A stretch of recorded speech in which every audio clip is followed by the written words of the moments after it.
Skeleton knight in another world के starting में हमें एक नाइट को दिखाया जाता है जो कि एक जंगल में उठता है एंड चिल्लाता है कि आखिर मैं कहाँ पे हूँ। एंड फिर वो शांत होकर रियलाइज करता है कि वो इस आर्मर को पहचानता है एंड बोलता है कि ये एक होली आर्मर है with twilight cloak, holy shield and the holy thunder sword. And फिर वो बोलता है कि ये तो मेरे गेम का कैरेक्टर है, आर्क। एंड उसे याद आता है कि वो गेम खेलते टाइम सो गया था एंड अब ये यहाँ पहुंच चुका है। पहले तो इसे ये सब एक सपना लग रहा था जो कि काफ़ी ज़्यादा रियल लग रही है, बट फिर कंफर्म करने के लिए वो अपने कुछ अटैक्स ट्राई करता है। वो पहले अपने स्वॉर्ड से एक अटैक करता है जिससे कि आसपास के सारे पेड़ कट जाते हैं एंड इसके बाद आर्क फायर मैजिक भी यूज़ करता है एंड फिर वो रियलाइज़ करता है कि वो किसी तरह से इस गेम के अंदर आ चुका है। एंड फिर वो बोलता है कि गेम में उसके पास कई सारे जॉब रोल्स थे, प्रीस्ट से लेके होली नाइट तक, इसीलिए वो कई सारे टाइप के अटैक्स यूज कर पा रहा था।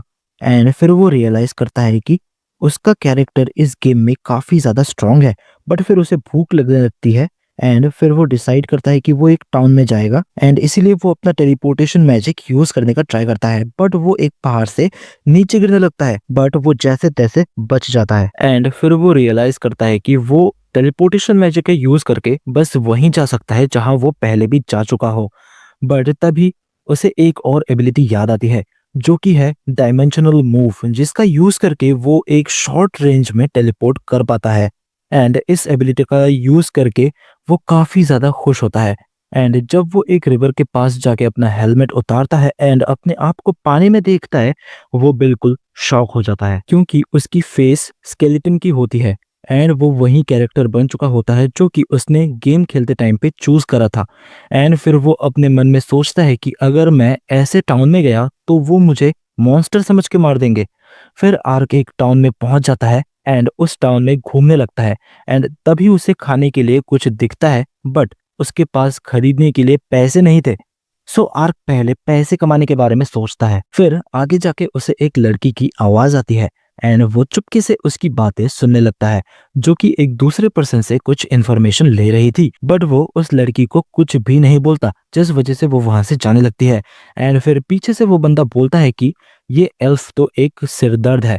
एंड ये सुन के आर्क काफी ज्यादा एक्साइटेड हो जाता है कि ये लड़की एक एल्फ है, बट तब तक वो लड़की वहां से जा चुकी होती है। एंड तभी आर्क को एक गिल्ड दिखता है एंड वो वहाँ एक जॉब ढूंढने के लिए चला जाता है एंड वो गिल्ड के रिसेप्शनिस्ट से एक लाइसेंस मांगता है, जिस पे वो रिसेप्शनिस्ट बोलता है कि आपको देख के तो ऐसा लगता है कि आपके पास ऑलरेडी एक हाई रैंकिंग जॉब होगी।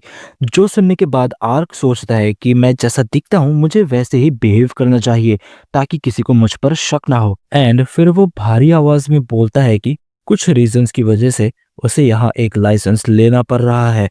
जो सुनने के बाद वो रिसेप्शनिस्ट बोलता है कि ठीक है, बट उससे पहले आपको एक एग्जाम देना होगा एंड उसके लिए आपको एक बीस्ट या फिर एक बैंडिट को मार के उसका एक प्रूफ यहाँ लाना होगा। जिस पे आर्क बोलता है कि ठीक है, मैं एक प्रूफ लेके आता हूँ। एंड फिर सीन शिफ्ट होता है एंड हम देखते हैं कि आर्क कुछ मॉन्स्टर्स को मारता है एंड तभी वहां पे एक ऑर्क आ जाता है। उसे देख के आर्क एक्साइटेड हो जाता है एंड उसे एक ही स्लैश में मार गिराता है। अभी आर्क उन सबको लेके गिल्ड की तरफ जा रहा था कि तभी वो कुछ लोगों को देखता है जो कि कुछ सोल्जर्स को मार रहे होते हैं एंड वहां पे दो लड़कियां भी थी। एंड आर्क सोचता है कि यहाँ पे तो काफी सारे लोग हैं एंड इतने सारे लोगों के अगेंस्ट शायद मैं जीत नहीं सकता, बट तभी ये लोग दोनों लड़कियों को पकड़ लेते हैं एंड उन दोनों के कपड़े फाड़ने लगते हैं। एंड ये देखने के बाद आर्क टाइम वेस्ट किए बिना एकदम से उन पर अटैक कर देता है एंड अपनी स्वॉर्ड से इनको बीच में से ही काट देता है। एंड ये देख के बाकी के बैंडिट्स भागने लगते हैं, बट आर्क उन्हें भी डीमन स्लैश से मार देता है। एंड फिर इन लड़कियों के पास आके पूछता है कि क्या तुम दोनों ठीक हो, जिस पे वो बोलती है कि वो दोनों अब ठीक है एंड आर्क को अपना इंट्रोडक्शन देने लगती हैं। एंड फिर आर्क उनसे बोलता है कि हम बाद में बात करेंगे, तुम लोग कपड़े पहन लो पहले। एंड फिर वो जाके उन बैंडिट्स की बॉडी जला देता है एंड फिर वो बैंडिट्स का सारा सामान चुराने भी लगता है क्योंकि उसके पास बिल्कुल भी पैसे नहीं थे। एंड वो बोलता है कि इससे कुछ टाइम तक मेरा खर्चा चल जाएगा। एंड अब ये तीनों एक साथ टाउन की तरफ जाने लगते हैं एंड लॉरेन आर्क को ही देखे जा रही थी एंड ये देख के आर्क शर्माने लगता है। फिर रीटा उससे उसका नाम पूछती है एंड वो उन्हें अपना नाम आर्क बताता है। एंड फिर नेक्स्ट सीन में आर्क गिल्ड में पहुंच जाता है एंड वो वहां पे अपने साथ लाया हुआ प्रूफ दिखा के अपना लाइसेंस मांगता है। एंड ये रिसेप्शनिस्ट ये देख के हैरान हो जाता है कि आर्क इतनी जल्दी सब कुछ लेके भी आ गया। एंड फिर वो आर्क को बोलता है कि तुम ये रूइन स्टोन निकालना भूल गए। एंड वो बोलता है कि जब भी किसी भी मॉन्स्टर को मारो तो उनसे ये रूइन स्टोन जरूर निकालना चाहिए, क्योंकि इनसे मैजिक आइटम्स एंड वेपन्स बनाया जा सकता है। एंड फिर वो आर्क को उसका लाइसेंस दे देता है। फिर आर्क को काफी ज्यादा भूख लग रही होती है तो वो एक होटल में चला जाता है एंड काफी सारा खाना ऑर्डर कर देता है। एंड वो खाते खाते काफी ज्यादा एंजॉय भी कर रहा होता है। फिर वो बोलता है कि ये सब अब कोई गेम नहीं बल्कि उसकी रियलिटी है एंड इसमें तो काफी ज्यादा मजा भी आ रहा है। पता नहीं कितनी सारी मैजिकल चीजें यहाँ देखने को मिलेंगी। फिर सीन शिफ्ट होता है एंड हमें एक लड़की को दिखाया जाता है जिसने कि हर्ब कलेक्शन से रिलेटेड एक जॉब रिक्वेस्ट दी होती है गिल्ड में। एंड आर्क ने उसी जॉब रिक्वेस्ट को एक्सेप्ट किया था, जिस वजह से वो एक विलेज में आता है एंड मार्का नाम की लड़की के बारे में पूछने लगता है जिसने कि ये रिक्वेस्ट करी थी। आर्क ने ये जॉब एक्सेप्ट करी थी ताकि वो लोगों का ज्यादा अटेंशन ग्रैब ना करे एंड अपनी आइडेंटिटी को छुपा सके। फिर आर्क मार्का के घर पे पहुंच जाता है एंड उसे बताता है कि वो उसे हर्ब कलेक्ट करने के लिए ले जाने के लिए आया है। फिर हमें कुछ टाइम पहले का सीन दिखाया जाता है जब आर्क इस जॉब को एक्सेप्ट कर रहा था। तब गिल्ड का रिसेप्शनिस्ट आर्क से बोलता है कि उसे मर्सिनरी ग्रुप को ज्वाइन कर लेना चाहिए क्योंकि वो वहां ज्यादा पैसे कमा पाएगा। बट आर्क अपनी आइडेंटिटी छुपाने के लिए बोलता है कि उसे ये हर्ब कलेक्ट करने का काम पसंद है, जिस पे रिसेप्शनिस्ट बोलता है कि तू फिर क्लाइंट के साथ थोड़ा अच्छे से पेश आना। एंड मार्का को देखने के बाद आर्क को समझ में आ जाता है कि उस रिसेप्शनिस्ट ने ऐसा क्यों बोला था। एंड दूसरी तरफ मार्का को यकीन नहीं हो रहा था कि एक नोबल नाइट उसकी हेल्प करने के लिए आया है। एंड वो आर्क को थैंक यू बोल के अभी के अभी चलने के लिए कहती है एंड आर्क भी अभी जाने के लिए मान जाता है। फिर सीन शिफ्ट होता है एंड हम देखते हैं कि आर्क एंड मार्का दोनों ही हर्ब कलेक्ट करने के लिए जंगल में पहुंच चुके हैं। एंड फिर आर्क पूछता है कि तुम इतनी जल्दी में क्यों हो, जिस पे मार्का बोलती है कि उसकी मॉम जल्दी ही घर वापस आने वाली होगी एंड अगर उन्हें पता चलेगा कि मार्का जंगल में जाके हर्ब्स कलेक्ट करने का काम कर रही है तो उसकी मॉम को अच्छा नहीं लगेगा, क्योंकि उसने अपनी मॉम को इस बारे में कुछ भी नहीं बताया था। जिस पे आर्क पूछता है कि ऐसा क्यों। एंड मार्का बोलती है कि पिछले साल ही उसके फादर की डेथ हो गई एंड तब से उनकी मॉम ही उनकी देखभाल कर रही है। एंड वो बोलती है कि उसके फादर भी हर्ब्स कलेक्ट करने का काम करते थे एंड इसीलिए वो भी हर्ब कलेक्ट करके अपनी मॉम की हेल्प करना चाहती है। एंड ये सब सुनने के बाद आर्क अपने मन में सोचता है कि ये कितनी अच्छी लड़की है एंड जब मैं इसकी उम्र का था तब मैं बस पूरे दिन गेम ही खेलता रहता था। एंड फिर वो मार्का से बोलता है कि चलो बहुत सारे हर्ब्स कलेक्ट करते हैं जिससे कि तुम्हारी मॉम काफी ज्यादा खुश हो जाएंगी। आगे जाके मार्का को कुछ हर्ब्स मिल भी जाती हैं एंड मार्का बोलती है कि इनका नाम कोकोरा है एंड ये अग्रेशन एंड स्किन डिजीज ठीक करने में काम में आती है। एंड अगर इन्हें जलाया जाए तो ये इंसेक्ट भगाने का भी काम करती हैं। एंड ये सब सुनने के बाद आर्क बोलता है कि तुम्हें तो इन सब चीजों के बारे में काफी ज्यादा नॉलेज है, जिस पे मार्का बोलती है कि ये सब उसके डैड ने ही उसे सिखाया है। फिर मार्का जंगल में और अंदर जाने के लिए बोलती है बट तभी आर्क को एक डेंजर सेंस होता है एंड वो लड़ने के लिए रेडी हो जाता है। बट जब वो पास की झाड़ियां हटा के देखता है तो वहां पे उसे एक छोटा सा फॉक्स टाइप का मॉन्स्टर दिखता है जिसके पैर पे चोट लगी हुई थी। आर्क उसे अपने पास बुलाता है बट वो उसे काट लेता है। बट फिर भी आर्क अपने हीलिंग मैजिक का यूज करके उसका चोट ठीक कर देता है। ये देख के मार्का काफी ज्यादा एक्साइटेड हो जाती है कि आर्क को हीलिंग मैजिक भी आती है।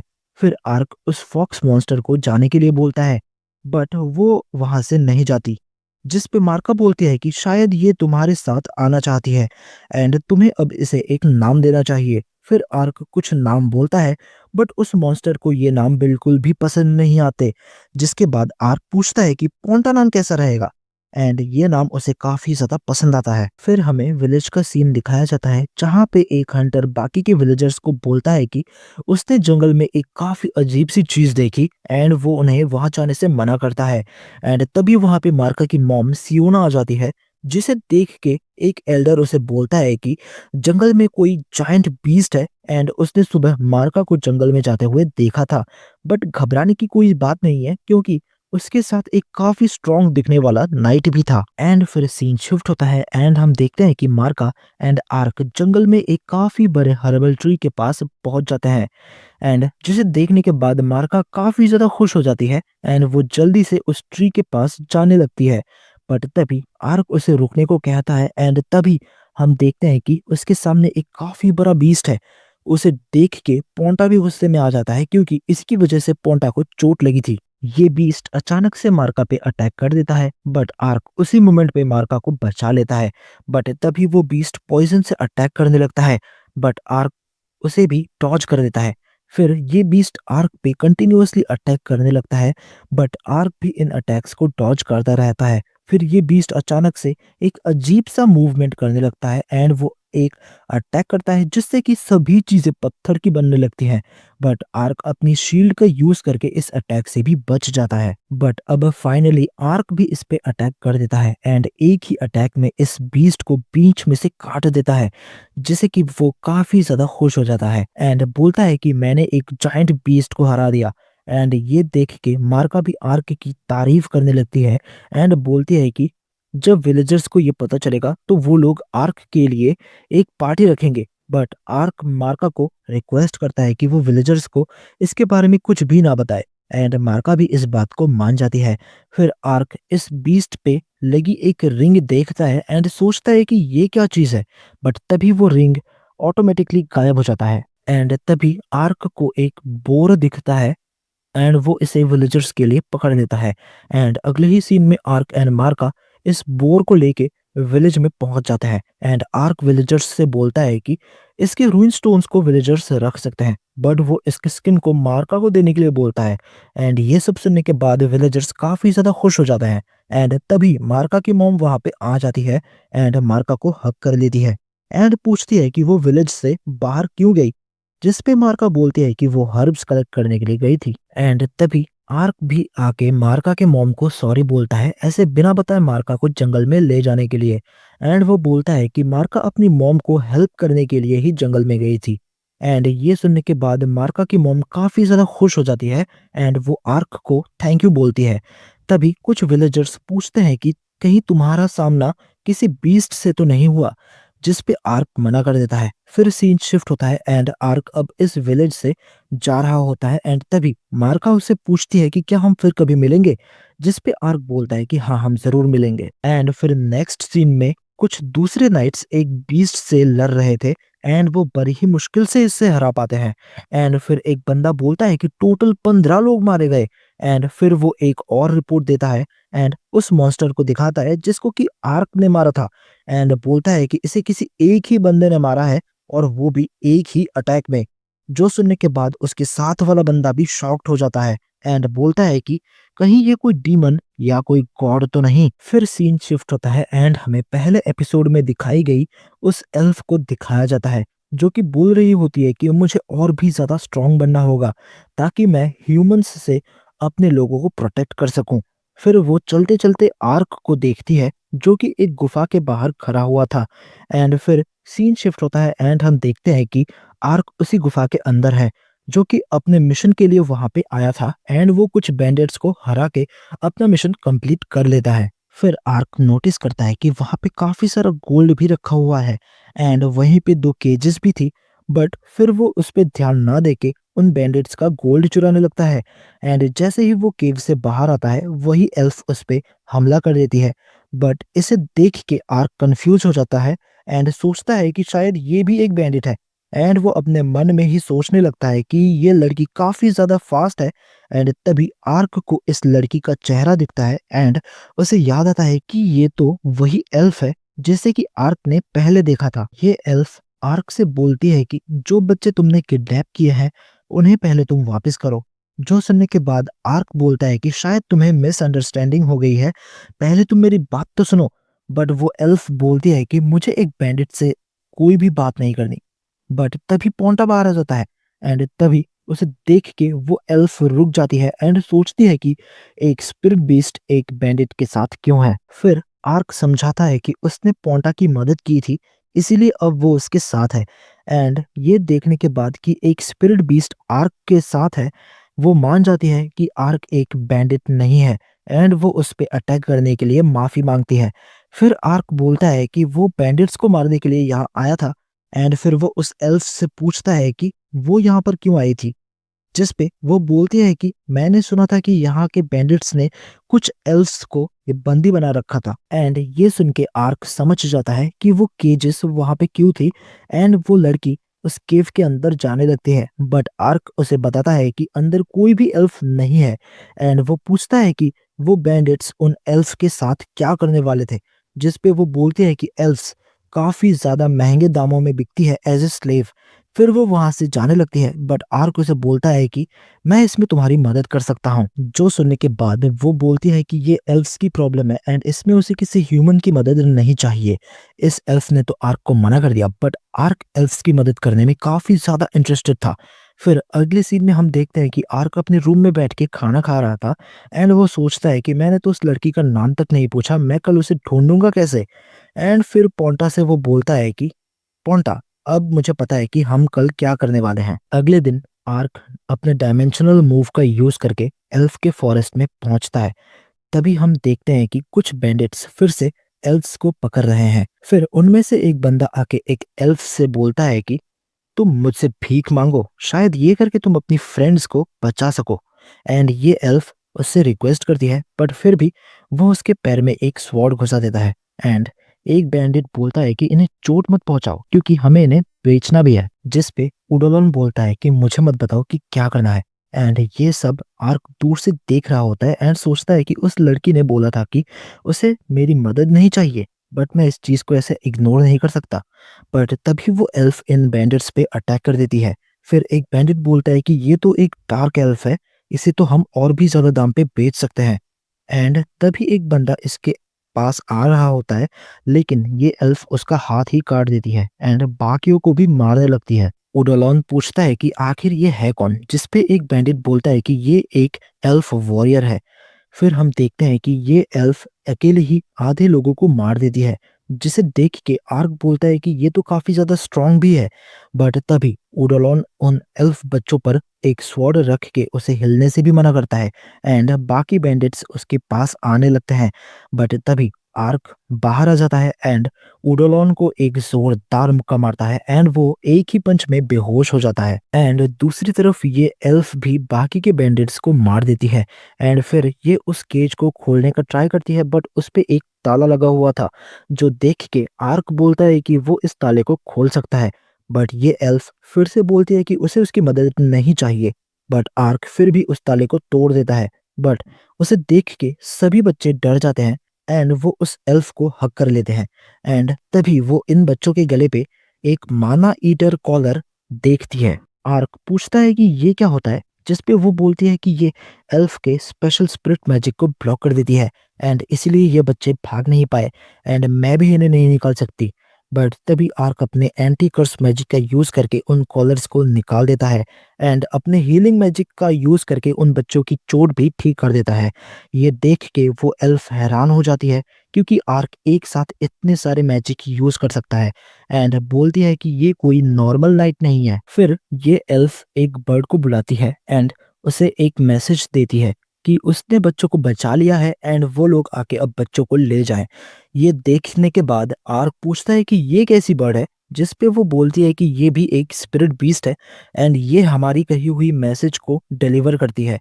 कुछ टाइम बाद इन बच्चों को लेने के लिए कुछ और दूसरे एल्फ आ जाते हैं एंड फिर ये बच्चे आर्क को थैंक यू एंड बाय बोल के वहां से चले जाते हैं। फिर ये एल्फ आर्क से पूछती है कि उसने कई सारे हाई रैंकिंग मैजिक यूज करे, आखिर वो है कौन। जिस पे आर्क बोलता है कि वो तो बस एक नॉर्मल नाइट है एंड ये पोंटा है। एंड फिर ये एल्फ भी खुद को इंट्रोड्यूस करते हुए बोलती है कि उसका नाम आर्यान है एंड वो आर्क को थैंक यू भी बोलती है। एंड तभी वहां पे फिर से वही बर्ड आ जाती है एंड वो आर्यान को डियांटे आने के लिए बोलती है क्योंकि वो लोग वहां एक रेस्क्यू मिशन चलाने वाले हैं। ये सुनने के बाद आर्यान आर्क से खुद ही पूछती है कि क्या वो उसकी मदद करेगा इस मिशन में। जिस पे आर्क पूछता है कि क्या इससे तुम्हारे टीममेट्स को कोई प्रॉब्लम नहीं होगी। जिस पे आर्यान बोलती है कि तुम्हें एल्फ से कोई प्रॉब्लम नहीं, तुमने उन बच्चों को बचाने में भी मदद करी एंड एक स्पिरिट बीस्ट भी तुम्हें फॉलो करती है, सो मैं भी तुम पे अपना ट्रस्ट रखूंगी। एंड मुझे तुम्हारी मदद भी चाहिए मेरे लोगों को बचाने में। एंड आर्क भी इस रिक्वेस्ट को एक्सेप्ट कर देता है। फिर आर्क अपने टेलीपोर्टेशन मैजिक का यूज करके आर्यन को लिडल नाम के एक रिवर के पास ले जाता है, जिसके पास ही डिएंटो टाउन था जहां उन्हें जाना है। एंड आर्क का टेलीपोर्टेशन मैजिक देख के आर्यन काफी ज्यादा सरप्राइज हो जाती है। एंड अब ये लोग डिएंटो टाउन में पहुंच जाते हैं जहां इन्हें एक और एल्फ से मिलना है जो कि आर्यन का साथी होता है। एंड उसका नाम है डांका। जो सुनने के बाद आर्क अपने मन में सोचता है कि आर्यन इतनी ज्यादा ब्यूटीफुल है तो डांका कितनी ज्यादा सुंदर होगी। एंड तभी वहां पे डांका आ जाता है।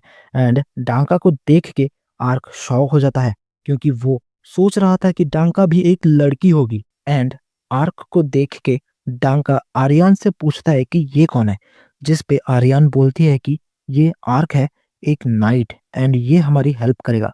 फिर ये तीनों ही खाना खाने के लिए चले जाते हैं, बट आर्क खाने से मना कर देता है क्योंकि उसे अपना हेलमेट नहीं उतारना था। फिर आर्यन डांका एंड आर्क को एक दूसरे से और अच्छे से इंट्रोड्यूस कराती है एंड वो खुद के बारे में भी बताती है। बट डांका आर्क को पूरी तरह से इग्नोर कर रहा था। एंड तभी आर्यन आर्क के मैजिक पावर्स के बारे में बताती है, जो सुन के वो सरप्राइज हो जाता है। एंड तभी वो आर्क के साथ पोंटा को भी नोटिस करता है एंड सोचने लगता है कि शायद ये हमारे काम आए। फिर आर्यन डांका से पूछती है कि क्या वो उनका लोकेशन पता कर पाया, जिस पे डांका बोलता है कि हाँ, उनका बेस एंटरटेनमेंट डिस्ट्रिक्ट में है एंड वहीं पे हमें वो मिसिंग एल्स मिलेंगी। फिर आर्यन बोलती है कि हमें लेट नाइट का इंतजार करना पड़ेगा ताकि वहां ज्यादा लोग ना हो। बट तभी आर्क बोलता है कि मैं 1 घंटे के लिए जा रहा हूँ कुछ काम से। आर्यन बोलती है कि ठीक है, हम वेट करेंगे। एंड फिर आर्क एंड पोंटा वहां से चले जाते हैं। एंड उनके जाने के बाद डांका आर्यन से बोलता है कि मैं हैरान हूँ कि तुम एक ह्यूमन पर भरोसा कर रही हो। फिर हमें आर्क को दिखाया जाता है जो कि पोंटा के साथ एक जगह पे बैठ के काफी सारा खाना खा रहा होता है। फिर अगले सीन में हमें कुछ एल्फ को दिखाया जाता है एंड वहीं पे कुछ बंदे बात कर रहे थे कि इन्हें कल सुबह ही कहीं पे भेजना है। फिर एक एल्फ खड़ी होके बोलती है कि कोई ना कोई हमें बचाने के लिए जरूर आएगा एंड तब तुम सब मारे जाओगे। जो सुन के सारे हंसने लगते हैं। फिर ये तीनों भी उस लोकेशन तक पहुंच जाते हैं एंड आर्यन आर्क से पूछती है कि क्या वो उन्हें उस विंडो तक टेलीपोर्ट कर सकता है। बट आर्यन आर्क को थोड़ा दूर चलने के लिए कहती है ताकि मैजिक लाइट की वजह से लोग अलर्ट ना हो जाए। एंड आर्क बोलता है कि चिंता मत करो, बस अपना हाथ मुझ पर रखो। एंड फिर आर्क उन्हें अपना डायमेंशनल मूव यूज करके वहां ले जाता है। फिर आर्यन एक विंडो से अंदर जाने का ट्राई करती है, बट वो विंडो में ही फंस जाती है एंड बड़ी मुश्किल से अंदर जा पाती है। बट आर्क तभी डांका के साथ डायमेंशनल मूव का यूज करके अंदर आ जाता है। एंड तब आर्यन आर्क पे चिल्लाने लगती है एंड बोलती है कि तुम्हें मुझे पहले बताना चाहिए था कि ऐसे भी अंदर आ सकते हैं। जिस पे आर्क बोलता है कि चिंता मत करो, हमने कुछ भी नहीं देखा। एंड आर्यन ये सब सुन के काफी ज्यादा एम्बेरस हो जाती है। एंड फिर ये तीनों अंदर छानबीन करने लगते हैं एंड तभी इन्हें कुछ लोग मरे हुए मिलते हैं। आर्क इन्हें देख के बोलता है कि ये देख के लगता है कि ये ज्यादा देर पहले नहीं हुआ है। जिस पे डांका बोलता है कि यहाँ कोई और भी है एंड इन तीनों को अलग अलग होके ढूंढना चाहिए। फिर हमें आर्क को दिखाया जाता है जो कि अकेले ही छानबीन कर रहा था एंड तभी उसके ऊपर कोई अटैक करने लगता है। एंड फिर आर्क नोटिस करता है कि ये तो एक निंजा है एंड वो इस दुनिया में एक निंजा को देख के काफी ज्यादा खुश हो जाता है। एंड तभी वो लड़की आर्क से पूछती है कि उसे एक निंजा के बारे में कैसे पता। आर्क इसका कोई भी जवाब नहीं दे पाता। बट तभी वो निंजा आर्क के साथ पोंटा को भी नोटिस करती है एंड बोलती है कि मुझे माफ कर देना, अगर एक स्पिरिट क्रिएचर तुम्हारे साथ है तो मुझे तुम पर कोई शक नहीं है। एंड फिर वो आर्क को बोलती है कि शायद तुम यहाँ उन एल्फ को बचाने के लिए आए हो। जिस पे आर्क पूछता है कि क्या तुम भी इसलिए यहाँ आई हो। जिस पे वो बोलती है कि वो यहाँ जो ढूंढने के लिए आई थी उसे वो यहाँ नहीं मिला। एंड वो आर्क को एक पेपर दे के बोलती है कि वो एल्व्स तुम्हें अंडरग्राउंड में मिल जाएंगे। एंड फिर आर्क पूछता है कि ये पेपर क्या है। जिस पे वो बोलती है कि शायद इससे तुम्हारी एंड तुम्हारे दोस्तों की हेल्प हो जाएगी। फिर वो बोलती है कि 2 एल्व्स लॉर्ड के पैलेस में भी हैं एंड हम फिर मिलेंगे। एंड ये बोल के वो वहां से चली जाती है। फिर आर्क उस डॉक्यूमेंट को खोल के देखता है जो कि एल्फ को खरीदने का कॉन्ट्रैक्ट है। एंड फिर वो इसे डांका एंड आर्यन को भी दिखाता है। इससे इन्हें ये पता चलता है कि इसमें डिएंटो का लॉर्ड भी शामिल है। एंड फिर आर्क बोलता है कि एल्व्स अंडरग्राउंड में है एंड 2 एल्व्स लॉर्ड के पैलेस में भी हैं। आर्यन आर्क से पूछती है कि ये इन्फॉर्मेशन उसे कहाँ से मिली। आर्क चीजों को ज्यादा कॉम्प्लिकेटेड नहीं करना चाहता था, इसीलिए उसने बोला कि उसने एक बैंडिट को पकड़ा था एंड उसी ने आर्क को ये सब बताया था। एंड तभी वहां पे कुछ और बैंडिट्स आ जाते हैं एंड आर्यन इन्हें अकेले ही हरा देती है। एंड फिर ये तीनों उन एल्फ को अंडरग्राउंड से बचा के दूर ले जाते हैं। फिर आर्क इनके गले में भी वो माना ईटिंग कॉलर देखता है एंड अपना मैजिक यूज करके उन्हें हटा देता है। ये देख के डांका बोलता है कि इसने एक सीलिंग कर्स को इतनी आसानी से तोड़ दिया, आखिर ये है कौन। अब सभी एल्फ आर्क को थैंक यू बोलते हैं एंड फिर डांका बोलता है कि वो इन एल्फ को घर ले जाएगा एंड बाकी का काम आर्क एंड आर्यन पे छोड़ देता है। एंड फिर हमें लॉर्ड के पैलेस का सीन दिखाया जाता है एंड ये दोनों बाकी के एल्फ को बचाने के लिए वहां जाने लगते हैं। एंड ये चीज दूर से वो निंजा भी देख रही थी एंड उसके साथ एक दूसरा बंदा भी था। एंड वो बोलती है कि उस नाइट को एक निंजा क्या है उसके बारे में पता है, शायद हम फिर से मिलेंगे। फिर हमें लॉर्ड के पैलेस का सीन दिखाया जाता है जहां लॉर्ड ने उन 2 एल्फ को पकड़ रखा था। फिर वो उडोलॉन से बोलता है कि तुम बिना परमिशन के एल्फ हंटर्स के साथ गए एंड वापस आए वो भी फेल होके। एंड फिर हमें आर्क एंड आर्यन को दिखाया जाता है एंड आर्यन उसे सबसे हायर प्लेस पे जाने को कहती है एंड बोलती है कि लॉर्ड वहीं पे होगा। आर्क पूछता है कि तुम इतना श्योर कैसे हो, जिस पे आर्यन बोलती है कि एक पुरानी कहावत है कि स्मोक एंड इडियट्स को हाई प्लेसेस ही पसंद होती है। तो आर्क भी ऐसा ही करता है एंड ऊपर पहुंचते ही गार्ड्स उन्हें देख लेते हैं, बट आर्क अटैक करके एक बड़ा सा बेल नीचे गिरा देता है एंड वहां से भाग जाता है एंड इनके पीछे बाकी के गार्ड्स लग जाते हैं। फिर लॉर्ड को भी पता चल जाता है कि कुछ लोग पैलेस में घुस चुके हैं एंड ये गार्ड्स इस बारे में बता ही रहे होते हैं कि तभी आर्क दरवाजा तोड़ के अंदर घुस जाता है।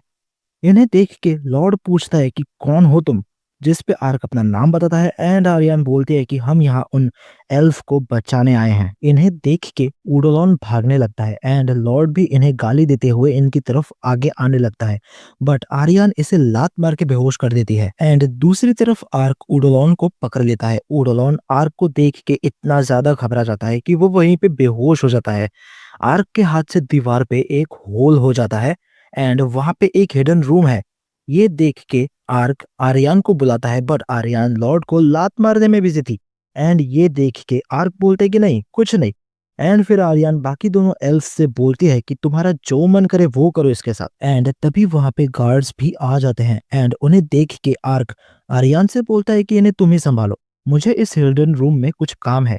एंड आर्यन इन गार्ड्स को बड़ी ही आसानी से मार देती है एंड उन दोनों एल्फ को डांका से मिलने को कहती है। एंड दूसरी तरफ आर्क उस हिडन रूम से लॉर्ड का गोल्ड चोरी कर रहा था एंड तभी आर्यन वहां पे आ जाती है एंड उससे पूछती है कि तुम ये क्या कर रहे हो, जिस पे आर्क बोलता है कि ये जो कुछ भी कर रहे थे इसके लिए काफी ज्यादा पैसा चाहिए होता है, बट अगर इनके पास ये पैसा ही ना हो तो ये दोबारा ऐसा कुछ भी नहीं कर पाएंगे एंड इसलिए मैं ये पूरा का पूरा गोल्ड अपने साथ ले जाऊंगा। एंड ये सुनने के बाद आर्यन बोलती है कि वैसे बात तो सही है। एंड इसी टाइम पे पैलेस में एक्सप्लोजन होने लगता है एंड आर्क आर्यन से पूछता है कि क्या ये तुमने किया, जिस पे आर्यन बोलते हैं कि ये मैंने नहीं किया। एंड इसके बाद आर्क आर्यन को लेके बाहर निकल जाता है एंड सोचता है कि अगर ये एक्सप्लोजन आर्यन ने नहीं किया तो शायद ये उस निंजा का किया होगा। एंड फिर आर्क आर्यन से बोलता है कि अब मेरा मिशन पूरा हुआ, जिसके बाद आर्यन आर्क को रिवॉर्ड देते हुए बोलती है कि क्या इतना सफिशिएंट होगा, जिस पे आर्क हंसते हुए उस गोल्ड को भी आर्यन से ले लेता है। एंड फिर आर्यन पूछती है कि अब तुम क्या करने वाले हो, जिस पे आर्क बोलता है कि मैंने फिलहाल तो ऐसा कुछ सोचा नहीं है। जिस पे आर्यन पूछती है कि क्या तुम मेरे साथ एल्फ विलेज चलना चाहोगे, क्योंकि अभी भी कई सारे एल्फ बंदी बने हुए हैं एंड आर्क को आगे भी उसकी मदद करने को कहती है। एंड ये सुनते ही आर्क काफी ज्यादा खुश हो जाता है एंड फिर वो पूछता है कि क्या मुझ जैसे आउटसाइडर को एल्फ लैंड में एंट्री मिलेगी। आर्यन इस पे बोलते हैं कि हमें विलेज एल्डर से मिलना होगा एंड परमिशन लेनी होगी, बट आर्क बोलता है कि मैं वहां जाने के बाद भी किसी के भी सामने अपना आर्मर नहीं उतार सकता, जिस पे आर्यन बोलती है कि तुम्हें एटलीस्ट अपना फेस तो दिखाना ही पड़ेगा। एंड क्या कोई रीज़न है जिस वज़ह से तुम अपना फेस नहीं दिखा सकते? जिस पे आर्क बोलता है कि अगर मैंने अपना हेलमेट उतार दिया तो शायद तुम मुझ पर अटैक कर दोगी। आर्यन बोलती है कि अगर मैं ऐसा ना करूं तो क्या तुम मुझे अपना फेस दिखाओगे? ये सुनने के बाद आर्क अपना हेलमेट उतार देता है एंड आर्क का फेस देख के आर्यन पूछती है कि तुम्हारे फेस को ये क्या हुआ? जिस पे आर्क बोलता है कि उसे खुद भी नहीं पता एंड बोलता है कि मैं एक दिन अचानक से इस लैंड में आया एंड तब से मेरा फेस ऐसा दिखने लगा। शायद ये कोई कर्स है। फिर आर्यन बोलती है कि तुम्हारा ये सीक्रेट मेरे साथ सेफ है एंड अगर ये तुम पर कोई कर्स है तो शायद एल्डर के पास इसका कोई इलाज हो सकता है। फिर आर्क आर्यन के साथ एल्फ लैंड के लिए निकल जाता है। फिर सीन शिफ्ट होता है एंड हमें रोडन किंगडम का कैपिटल दिखाया जाता है एंड यहाँ का किंग पूछ रहा होता है कि डिएंटो में जो भी हुआ उसके पीछे कौन जिम्मेदार है। जिस पे फर्स्ट प्रिंस बोलता है कि ये सुनने में आ रहा है कि इसके पीछे एल्फ है। फिर किंग पूछता है कि तुम्हें ऐसा क्यों लगता है? जिस पे फर्स्ट प्रिंस बोलता है कि डिएंटो के लॉर्ड ने एग्रीमेंट को तोड़ा एंड वो एल्फ को पकड़ के बेच भी रहा था। जिस पे किंग बोलता है कि हमें इस बारे में छानबीन करनी होगी। फिर किंग सेकंड प्रिंसेस से उसकी राय पूछता है एंड वो बोलती है कि मैंने भी वो अफवाह सुनी थी एंड अगर ये सच है तो इससे सिर्फ एल्फ के साथ एग्रीमेंट नहीं टूटेगा बल्कि दूसरे नेशन के साथ टेंशन भी क्रिएट होगी। एंड बोलती है कि अगर ये सब चलता रहा तो शायद एल्फ हमारे साथ ट्रेड करना भी बंद कर देंगे।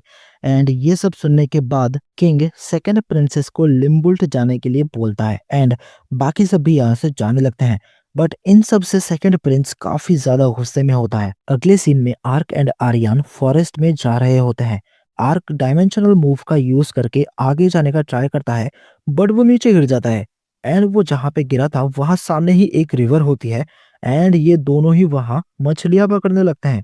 फिर हम देखते हैं कि वो मैसेंजर बर्ड आता है एंड बोलता है कि डांका एंड बाकी के एल्फ सेफली पहुंच चुके हैं एंड फिर आर्यन उसे भी वापस लौट जाने को बोलती है एंड तभी आर्यन के पेट से आवाज आने लगती है एंड ये सुन के आर्क कुछ खाने के लिए लेने चला जाता है। आर्क के जाने के बाद आर्यन पोंटा को देख के उसकी तरफ हाथ बढ़ाने लगती है बट वो तभी खुद को रोक लेती है एंड तभी पोंटा उठ जाती है एंड जब आर्क वापस आता है तो वो देखता है कि आर्यन पोंटा के साथ खेल रही होती है एंड आर्क को देख के वो काफी ज्यादा एम्बेरस हो जाती है।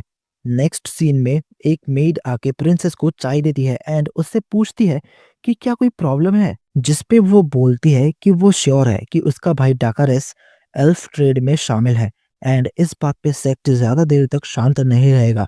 नेक्स्ट सीन में हमें आर्क एंड आर्यन को दिखाया जाता है जो कि एल्फ विलेज तक पहुंच चुके थे। आर्यन गेट पे खड़े दो लोगों को अपना नाम बताती है एंड बोलती है कि वो मिशन से वापस आ गई है एंड उन्हें विलेज का गेट खोलने को बोलती है। विलेज का गेट खुलते हुए देख के आर्क काफी ज्यादा एक्साइटेड हो जाता है कि वो फाइनली एल्फ के विलेज में एंटर कर सकता है। बट तभी आर्यन आर्क से बोलती है कि उसे वहीं पे रुकना होगा ताकि वो जाके विलेज चीफ की परमिशन लेके आ सके। फिर आर्यन अंदर चली जाती है एंड आर्क बाहर ही वेट करने लगता है एंड वो सोचता है कि एल्फ काफी सालों तक जीते हैं तो ये विलेज भी काफी ज्यादा पुरानी होगी। फिर आर्क वेट करते करते बोर होने लगता है एंड बोर होके वो पोंटा के साथ खेलने लगता है एंड थोड़ी बहुत एक्सरसाइज भी करता है। फिर बहुत टाइम वेट करने के बाद आर्यन वापस आ जाती है एंड आर्क को सॉरी बोलती है लेट होने के लिए एंड बोलती है कि विलेज में एंटर करने की परमिशन मिल गई है। फिर आर्क एल्फ विलेज का सीन एंड यहाँ के घरों का डिजाइन देख के काफी ज्यादा सरप्राइज हो जाता है एंड वो आर्यन से विलेज के एक बड़े से पेड़ के बारे में भी पूछता है। आर्यन बोलती है कि यहाँ इस विलेज के एल्डर रहते हैं एंड जैसे ही वो लोग उस पेड़ के सामने पहुंचते हैं वहां दो लोग खड़े हुए थे जिसमें से एक अपने आप को इंट्रोड्यूस करते हुए अपना नाम डिलैन बताता है एंड उनके साथ खड़ी हुई लेडी बोलती है कि मैं हूं इनकी वाइफ एंड आर्यन की मदर। आर्क भी खुद को इंट्रोड्यूस करता है एंड वो ये देख के शॉक्ड था कि ये दोनों आर्यन के पेरेंट्स हैं। जिस पे आर्यन की मॉम बोलती है कि वो इस साल 170 साल की हो गई बट आर्यन बोलती है कि ये असल में 245 साल की है एंड ये सुनने के बाद आर्क सोचता है कि इसका मतलब ये सच है कि एल्व्स सच में कई सौ सालों तक जीते हैं। फिर डिलैन बोलता है कि मैंने सुना कि तुमने आर्यन की मदद करी मिशन में एंड ये अनएक्सपेक्टेड था कि वो लॉर्ड के पैलेस पे अटैक कर देगी।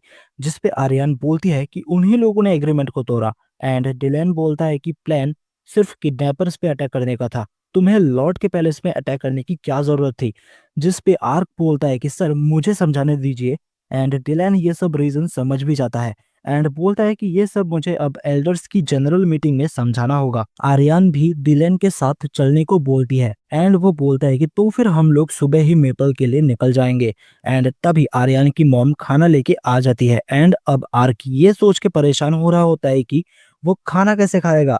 फिर डिलैन बोलता है कि हमें तुम्हारे कंडीशन के बारे में पता है, तुम अपना हेलमेट उतार सकते हो, हमें इससे कोई प्रॉब्लम नहीं है। एंड फिर आर्क अपना हेलमेट उतार के खाना खाने लगता है। फिर हमें अगले दिन सुबह का सीन दिखाया जाता है जहां आर्यन एंड डिलैन एक जगह पे जाते हैं जहां कुछ लोग एक टेलीपोर्टेशन सर्कल का यूज करके उन्हें मेपल तक पहुंचा देते हैं। एंड फिर वो लोग एल्डर्स की मीटिंग में पहुंचते हैं जहां एक ग्रैंड एल्डर इनसे एल्फ के किडनैपिंग के ऊपर एक रिपोर्ट मांगता है। नेक्स्ट सीन में हम ग्लेनिस एंड आर्क को देखते हैं जो कि विलेज में घूम रहे थे एंड आर्क बोलता है कि ये विलेज काफी बड़ा है। फिर यहाँ के लोग आर्क को घूर रहे होते हैं एंड सोचते हैं कि यहाँ एक ह्यूमन क्या कर रहा है। आगे जाके वो लड़कियां आर्क के पास आती हैं एंड उसे थैंक यू बोलती हैं जिनको कि उसने पहले बचाया था। एंड वो दोनों आर्क को फिर से थैंक यू बोल के वहां से चली जाती हैं। आर्क ग्लेनिस से बीच में रुकने के लिए माफी मांगता है। ग्लेनिस बोलती है कि कोई बात नहीं एंड वो आर्क के साथ एक ट्रेनिंग बैटल करना चाहती थी। नेक्स्ट सीन में हमें फिर से एल्डर्स की मीटिंग दिखाई जाती है जहां एक एल्डर बोलता है कि लॉर्ड के कैसल पे अटैक करना एक बेवकूफ़ी थी। एंड दूसरा एल्डर बोलता है कि वही है जिन्होंने 400 साल पुराना एग्रीमेंट तोड़ा है। एंड बोलता है कि शायद वो लोग भूल गए हैं कि 600 साल पहले क्या हुआ था। फिर एक दूसरा एल्डर बोलता है कि हमारे लिए ये कुछ ही जनरेशन्स पहले की बात है बट ह्यूमंस के लिए ये एक हिस्ट्री है। फिर ग्रैंड एल्डर बोलता है कि हमें अब से ह्यूमन के हर एक मूव पे ध्यान रखना होगा। एंड फिर सीन शिफ्ट होता है एंड हम देखते हैं कि आर्क एंड ग्लेनिस आमने सामने होते हैं वुडन स्वॉर्ड के साथ। एंड वो बोलती है कि उसी ने आर्यन को स्वॉर्डमैनशिप सिखाई थी। आर्क भी अब फाइट करने के लिए रेडी हो जाता है एंड तभी ग्लेनिस उस पर अटैक कर देती है एंड वो इतनी ज्यादा फास्ट थी कि उसने आर्क को नीचे ही गिरा दिया था। एंड फिर ग्लेनिस बोलती है कि तुम्हारी आंखें तो काफी ज्यादा फास्ट है बट तुम्हारी बॉडी नहीं। फिर आर्क अपने मन में सोचता है कि अगर मुझे इस वर्ल्ड में रहना है तो मुझे स्वॉर्डमैनशिप सीखनी ही होगी एंड मैं लकी हूं कि मैं एक एक्सपर्ट से सीख रहा हूं। फिर आर्क ग्लेनिस के साथ काफी सारे मैचेस करता है बट एक बार भी नहीं जीत पाता। एंड दूसरी तरफ हम देखते हैं कि आर्यन एंड डीलैन वापस आ रहे थे एंड तभी आर्यन डीलैन से माफी मांगती है जिस पे वो बोलता है कि कोई बात नहीं, तुम बस हमारे लोगों को बचाने की ही कोशिश कर रही थी। एंड फिर वो बोलता है कि हम मेपल आ गए हैं एंड मैं एविन से मिलना चाहता हूँ। जिस पे आर्यन पूछती है कि क्या सिस्टर से कुछ काम था आपको। फिर डिलन बोलता है कि हाँ, मैं तुम्हें बताना भूल गया था कि एविन की शादी है अगले साल। जो सुनने के बाद आर्यन बिल्कुल शॉक हो जाती है एंड बोलती है कि वो मॉन्स्टर जो कि सिर्फ बैटल करना पसंद करती है वो शादी कर रही है। तभी एक लड़की भागते हुए आती है एंड आर्यन पे कूद जाती है एंड उसे हक कर लेती है। एंड ये आर्यन की सिस्टर एविन ही होती है। फिर एविन बोलती है कि मुझे पता चला कि तुम यहाँ आ रही हो तो मैं अपना मिशन छोड़ के तुमसे मिलने आ गई। फिर एविन आर्यन की तारीफ करती है उन एल्फ्स को बचाने के लिए एंड बोलती है कि तुम अब पहले से ज्यादा स्ट्रांग हो गई हो। जिस पे आर्यन बोलते हैं कि मैं अभी भी तुम्हारे सामने कुछ भी नहीं हूँ। दूसरी तरफ आर्क एंड ग्लेनिस अभी भी बैटल कर रहे होते हैं। आर्क इस बार अपने डायमेंशनल मूव का यूज करके अटैक करता है बट ग्लेनिस इतनी फास्ट होती है कि वो उसे इस बार भी हरा देती है। अब शाम हो चुकी होती है एंड ग्लेनिस अब खाना बनाने के लिए आर्क को घर चलने को कहती है। घर पहुंच के आर्क बोलता है कि उसे भी नहाना है जिस पे ग्लेनिस बोलती है कि तुम पोंटा को भी क्यों नहीं नहला देते। एंड अब आर्क नहा रहा होता है एंड पोंटा को भी साफ कर रहा होता है। एंड फिर बाथ टब में बैठे बैठे बोलता है कि जब से मैं इस दुनिया में आया हूँ तब से मैं आज नहा रहा हूँ। तभी आर्यन भी अपने कपड़े उतार के नहाने के लिए आने लगती है एंड सामने देखती है तो आर्क लेटा हुआ होता है। उसे ऐसे देख के आर्यन उस पर अटैक कर देती है एंड आर्क बोलता है कि ये मैं हूँ आर्क। नेक्स्ट सीन में आर्क एंड आर्यन टेबल के सामने बैठे हुए होते हैं एंड दोनों ही शर्मा रहे थे। ग्लेनिस आर्यन से पूछती है कि क्या हुआ, तुम्हारा चेहरा इतना लाल क्यों है। आर्यन बोलते हैं कि नहीं नहीं कुछ नहीं हुआ। फिर डिलेन यहाँ पे आ जाता है एंड बोलता है कि खाने से पहले हमें फ्यूचर प्लान्स के बारे में डिस्कस कर लेना चाहिए। फिर डिलैन बोलता है कि काउंसिल ने ऑर्डर दिया है कि जिन लोगों के भी नाम उस कॉन्ट्रैक्ट में थे, उनके बारे में इंफॉर्मेशन गैदर करने के लिए। एंड फिर वो बोलता है कि मैं तुम्हें हायर करना चाहता हूँ आर्यन को आगे भी असिस्ट करने के लिए, बट मैं तुम्हें ज़्यादा पे नहीं कर सकता। पैसा ना दे पाने की वजह से डिलैन उसे उसके कर्ज को ब्रेक करने का एक सॉल्यूशन देने के बारे में बोलता है। एंड वो एक स्प्रिंग के बारे में बताता है लॉर्ड क्राउन के पास, जो कि किसी भी कर्ज को तोड़ सकती है। आर्क पूछता है कि ये लॉर्ड क्राउन क्या है, जिस पे डिलैन बोलता है कि इस वर्ल्ड में कई सारे ड्रैगन्स हैं एंड उन सब के ऊपर है dragon Lord. And Lord crown एक बड़ा सा पेड़ है एंड वहीं पे ड्रैगन लॉर्ड रहता है। एंड लॉर्ड क्राउन में कई सारे स्पिरिट्स भी रहते हैं। फिर आर्यन बोलती है कि हाई चांस है कि ड्रैगन लॉर्ड भी आसपास ही होगा एंड अगर हमने वहाँ के स्पिरिट्स को ऑफेंड कर दिया तो हमारे लिए प्रॉब्लम हो सकती है। जिस पे आर्क पूछता है कि क्या वहाँ जाके जिंदा वापस नहीं आ सकते। आर्यन बोलते हैं कि ह्यूमंस का वहाँ जाना खतरनाक हो सकता है, बट अगर एल्फ को वहां जाने की परमिशन मिल जाए तो वो लोग वहां जा सकते हैं। जिस पे आर्क अपने मन में सोचता है कि मैंने इस कैरेक्टर को ऐसा बनाया था इसे कूल दिखाने के लिए, बट अब ये एक काफी बड़ी चीज बन गई है। आर्यन बोलती है कि चिंता मत करो, उस स्प्रिंग तक मैं तुम्हारे साथ जाऊंगी। फिर डिलन पूछता है कि आर्क क्या तुम एल्फ की थोड़ी और हेल्प करोगे, जिस पे आर्क बोलता है कि मैं जरूर मदद करूंगा एंड इस इंफॉर्मेशन के लिए आपको थैंक यू। फिर तभी ग्लेनिस खाना लेके आ जाती है एंड आर्क सोचता है कि कल मैं एंड आर्यन फिर से जर्नी पे निकलेंगे। फिर अगले सीन में आर्क लेटे लेटे सोच रहा होता है कि क्या ये बॉडी सच में कर्स्ड है। मेरे पास तो एंटी कर्स मैजिक भी है, अगर मैं खुद पे इसे यूज करूं तो शायद ये कर्स ब्रेक हो जाएगा। एंड बहुत सोचने के बाद वो मैजिक अपने खुद के हाथ पर यूज करता है एंड देखता है कि उसका हाथ ठीक भी हो जाता है। बट फिर हम देखते हैं कि उसका हाथ कुछ ही देर में पहले जैसा हो जाता है। वो फिर से उस पे मैजिक यूज करता है बट उसका हाथ ठीक नहीं होता एंड ऐसा वो कई बार ट्राई करता है बट बार बार उसका हाथ पहले जैसा हो जाता है। एंड अब अगले दिन सुबह आर्यन एंड आर्क निकल जाते हैं ओलाव के लिए, क्योंकि वहीं पे उन्हें वो लोग मिलेंगे जो कि एल्फ की ट्रेडिंग में शामिल थे। एंड आर्क अपने ऊपर के कर्ज के बारे में सोच रहा होता है कि वो अपने मैजिक से उस कर्ज को ठीक तो कर सकता है बट परमानेंटली नहीं। एंड उसे समझ में नहीं आ रहा होता है कि ये कर्ज आखिर है क्या। आर्क ये सब सोच ही रहा होता है कि तभी आर्यन आर्क को पूछती है कि क्या हुआ, तुम कुछ परेशान लग रहे हो, जिस पे आर्क बोलता है कि नहीं नहीं कुछ नहीं। फिर हम देखते हैं कि वो दोनों जंगल के बाहर एक रिवर के पास पहुंच जाते हैं जहाँ पे कुछ बहुत ही बड़े बड़े बग्स होते हैं एंड वो आर्क पे अटैक कर देते हैं। एंड आर्क उनसे डर के भागने लगता है एंड आर्यन भी उसके पीछे पीछे भागने लगती है। फिर अगले सीन में ये दोनों एक रेस्टोरेंट में जाते हैं जहाँ आर्यन आर्क से पूछती है कि तुम्हें बग से डर लगता है, जिस पे आर्क बोलता है कि हाँ अगर बग्स इतने बड़े बड़े हो तो डर लगता है। इसके बाद आर्यन आर्क से बोलते हैं कि लोग कैरेज से ओलाव तक जाते हैं बट मुझे लगता है कि हमें डायरेक्ट फॉरेस्ट में से जाना चाहिए शॉर्टकट के लिए। तभी उनके पास एक लेडी आती है एंड बोलती है कि फॉरेस्ट से जाना काफी ज्यादा खतरनाक हो सकता है क्योंकि वहाँ काफी सारे मॉन्स्टर्स हैं। वो लेडी बोलती है कि उन मॉन्स्टर्स का नाम है हॉन्टेड वुल्फ एंड पिछले कुछ दिनों में उन्होंने कई सारे लोगों पर अटैक किया है। इनका नाम सुन के आर्यन काफी ज्यादा शॉक हो जाती है एंड उस लेडी से पूछती है कि क्या वो मॉन्स्टर्स अक्सर दिखाई देते हैं, जिस पे वो बोलती है कि नहीं कुछ दिनों पहले से ही वो दिखना शुरू हुए हैं। इसके बाद वो लेडी वहां से चली जाती है एंड उसके जाने के बाद आर्यन फिर से फॉरेस्ट से ही जाने के लिए बोलती है। नेक्स्ट सीन में प्रिंसेस यूरियन लिम्बुल्ट जा रही होती है एंड उसके साथ उसकी मेड भी होती है।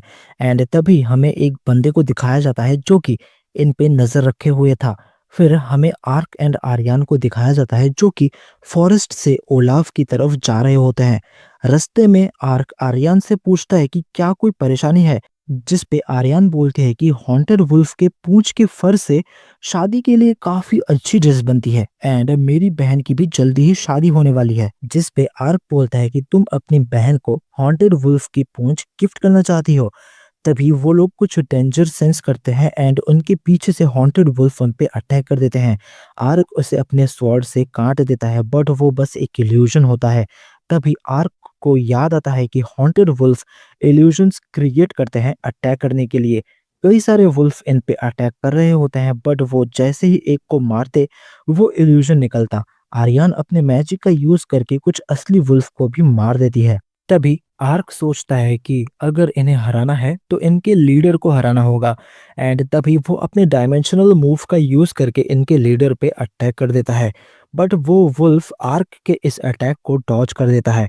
आर्क इसके पैर पे भी वही रिंग देखता है जो कि उसने पहले देखा था।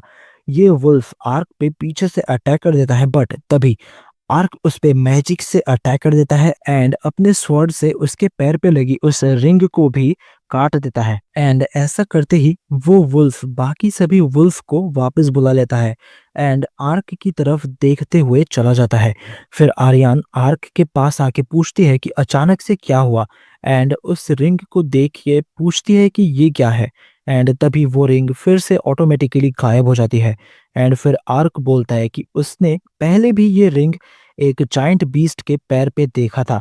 आर्यन बोलती है कि कहीं इस रिंग का लेना देना उन अटैक से तो नहीं, जिस पे आर्क बोलता है कि उसे भी इस बारे में कुछ पता नहीं है। फिर आर्यन आर्क से बोलते हैं कि क्या वो लोग यहाँ थोड़ी देर के लिए रुक सकते हैं ताकि वो उन वुल्फ के पूंछ को कलेक्ट कर सके अपनी बहन को गिफ्ट देने के लिए, जिस पे आर्क मान जाता है। फिर प्रिंसेस यूरियन को दिखाया जाता है जो कि लिम्बुल्ट जा रही थी, बट तभी उन पे एनिमीज अटैक कर देते हैं एंड तभी सीन शिफ्ट हो जाता है एंड हमें आर्क एंड आर्यन को दिखाया जाता है।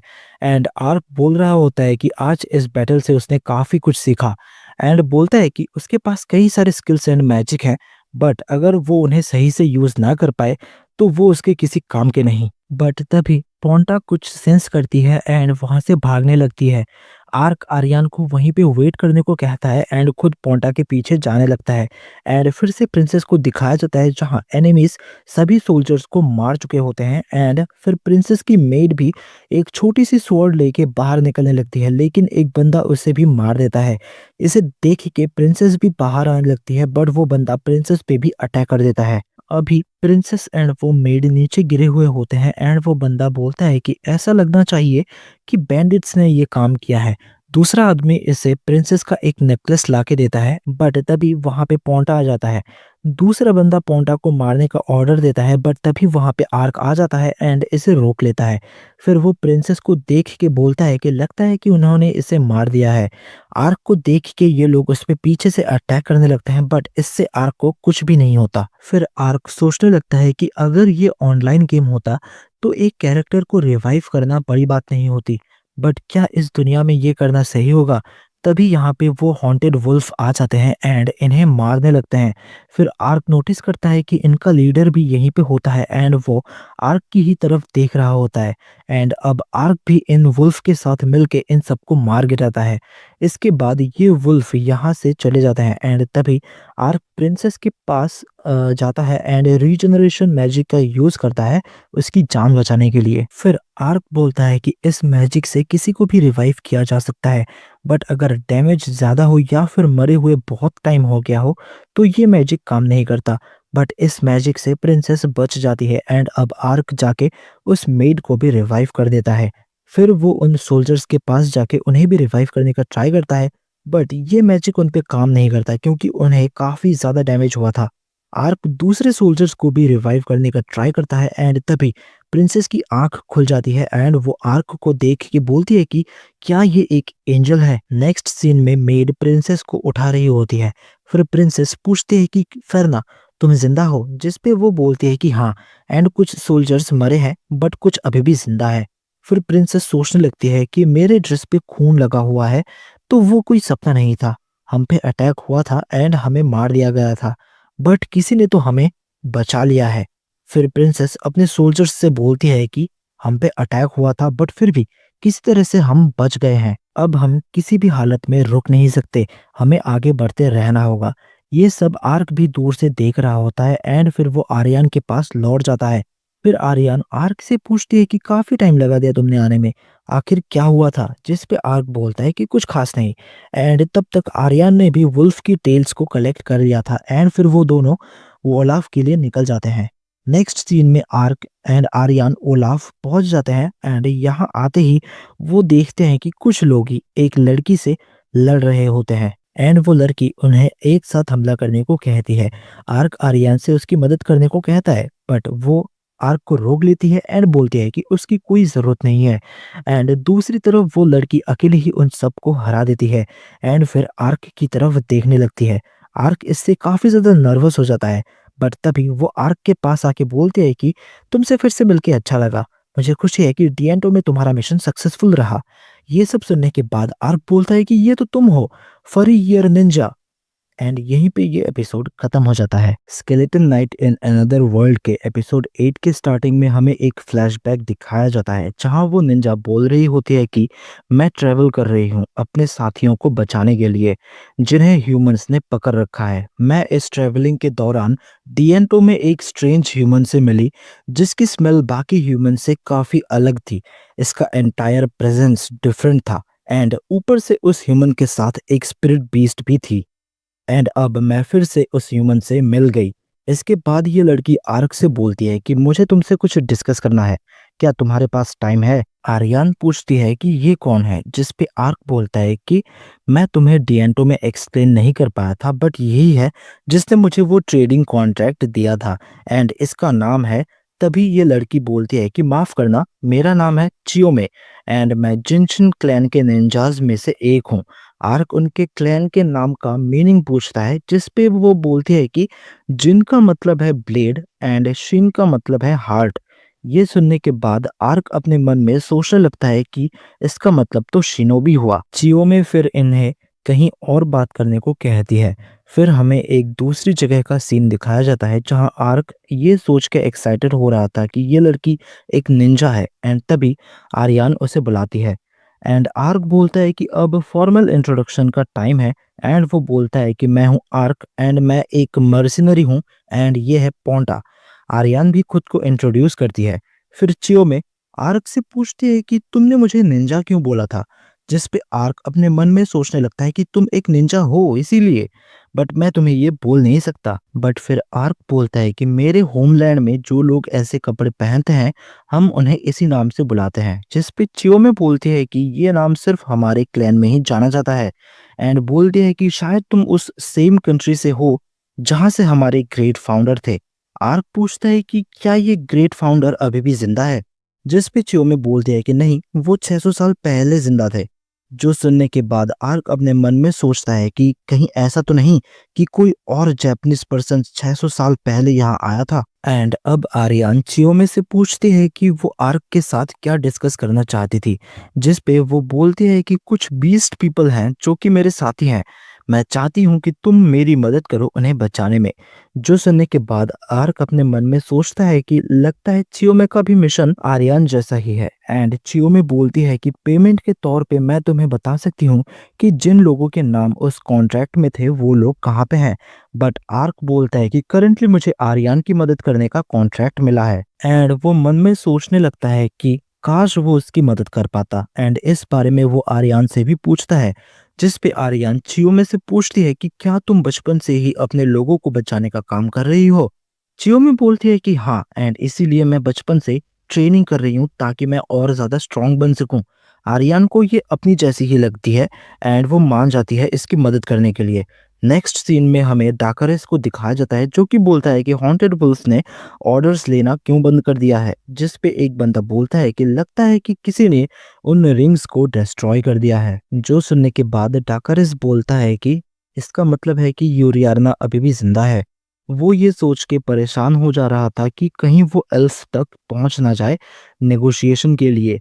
फिर ये बंदा बोलता है कि डिएंटो में अटैक के बाद एल्फ एंड बीस्ट मैन काफी ज्यादा एक्टिव हो चुके हैं इस ट्रेड को रोकने के लिए, जिस पे डाकरिस पूछता है कि क्या कुछ पता चला कि उस अटैक के पीछे कौन था। फिर ये बंदा बोलता है कि एक एल्फ के बारे में पता चला है जो कि अभी ओलाव में है, जिस पे डाकरिस पूछता है कि क्या वो मुझे मारने के लिए आए हैं, जिस पे ये बंदा बोलता है कि हाँ शायद। फिर डाकरेस पूछता है कि तो अब मुझे क्या करना चाहिए। फिर ये बंदा बोलता है कि मेरे पास एक सेफ जगह है छुपने के लिए, आप कुछ टाइम तक वहां जाके छुप जाइए। एंड इसके बाद डाकरेस यहाँ से निकल जाता है। फिर सीन शिफ्ट होता है एंड आर्क चियोमे से पूछता है कि क्या उनके ग्रेट फाउंडर भी एक बीस्ट मैन थे। जिस पे चियोमे बोलते हैं कि नहीं, ग्रेट फाउंडर हांजो भी एक ह्यूमन थे। वो एक सीक्रेट एजेंट थे जो कि उस टाइम के रेवलॉन एम्पायर के लिए काम करते थे एंड उन्होंने बीस्ट मैन की मदद करी एम्पायर के बेकार ट्रीटमेंट से बचाने के लिए एंड तभी से जिनशिन क्लैन की शुरुआत हुई थी। फिर आर्क अपने मन में बोलता है कि ग्रेट फाउंडर जिसका नाम हांजो था, इसमें कोई शक नहीं कि वो एक जापानीज था। फिर ये तीनों एक जगह पे आते हैं एंड चियोमे बोलती है कि ये इस कैपिटल की लार्जेस्ट स्लेव मार्केट है। फिर हमें यहाँ के अंदर का सीन दिखाया जाता है जहाँ कई सारे बीस्ट पीपल को बंदी बना के रखा गया है एंड वहीं पे कई सारे मर भी चुके हैं। फिर चियोमे बोलती है कि अगर हम यहाँ अटैक करेंगे तो रॉयल आर्मी जरूर एक्शन लेगी। आर्यन बोलती है कि इससे तो हमारा भागना मुश्किल हो जाएगा, जिस पे चियोमे बोलती है कि तुम दोनों अटैक करना एंड फिर जल्दी से निकल जाना। आर्यन पूछती है कि इसका क्या मतलब। चियोमे बोलती है कि जो लोग अटैक करेंगे एंड भागने की कोशिश करेंगे वो लोग भाग पाएंगे। चारों मार्केट पे एक साथ अटैक होगा एंड मेरे साथी भी ऑलरेडी यहाँ पे आ चुके हैं। फिर आर्क बोलता है कि अगर सभी लोगों का ध्यान इस मार्केट की तरफ आ जाए तो तुम बाकी लोगों को भी बचा लोगी। चियोमे बोलती है कि सभी लोगों को नहीं बचाया जा सकता। अगर 10 लोगों को सेक्रीफाइस करके 100 लोगों की जान बचती है तो हमें ये करना होगा एंड अगर तुम दोनों हेल्प करोगे तो शायद हम और भी ज्यादा लोगों को बचा पाए। आर्क अब चियोमे को बताता है कि वो टेलीपोर्टेशन मैजिक यूज कर सकता है। ये सुनने के बाद चियोमे बोलती है कि शायद तुम्हारे इस मैजिक से हम और भी ज्यादा लोगों को बचा पाए एंड फिर वो अपने साथियों को इस बारे में बताने के लिए चली जाती है एंड इन दोनों को बोलती है कि अटैक आज रात को होगा, तो अगर कोई प्रिपरेशन करनी है तो कर लेना। नेक्स्ट सीन में आर्क एंड आर्यन खाना खा रहे होते हैं अटैक पे जाने से पहले। आर्यन आर्क को कुछ खाने को देती है जो खा के आर्क को काफी ज्यादा पसंद आता है। आर्यन बोलती है कि ये वही ड्रैगन फ्लाई है, मैंने कहा था ना कि ये बहुत ही ज्यादा टेस्टी होती है। जिस पे आर्क बोलता है कि हाँ, ये तो काफी ज्यादा टेस्टी है। नेक्स्ट सीन में ये दोनों अटैक के लिए निकल जाते हैं एंड इस टाइम पे आर्क ने एक मास्क पहना हुआ था एंड वो बोलता है कि मैंने ये 13 गोल्ड कॉइन्स का खरीदा है। जो देखने के बाद आर्यन बोलती है कि मुझे कहना तो नहीं चाहिए बट ये काफी ज्यादा क्रीपी है एंड तुम्हें लूट लिया गया है। जो सुनने के बाद आर्क शॉक हो जाता है एंड बोलता है कि जरा देखो तो इसे, ये कितना ज्यादा इम्प्रेसिव है।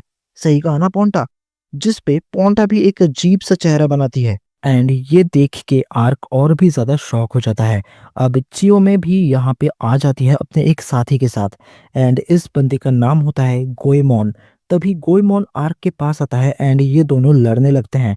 इन्हें देख के चियो में एंड आर्यन हैरान हो जाते हैं, लेकिन तभी ये दोनों अचानक से फिर से दोस्त बन जाते हैं। फिर चियो में बोलती है कि मैं और आर्यन पीछे से हमला करेंगे एंड आर्क एंड गोएमोन आगे से हमला करेंगे। अब ये दोनों आगे के गेट से जाने लगते हैं। गार्ड इन्हें देख के हैरान हो जाते हैं एंड गोएमोन तभी गेट तोड़ ही देता है एंड ये दोनों अंदर चले जाते हैं।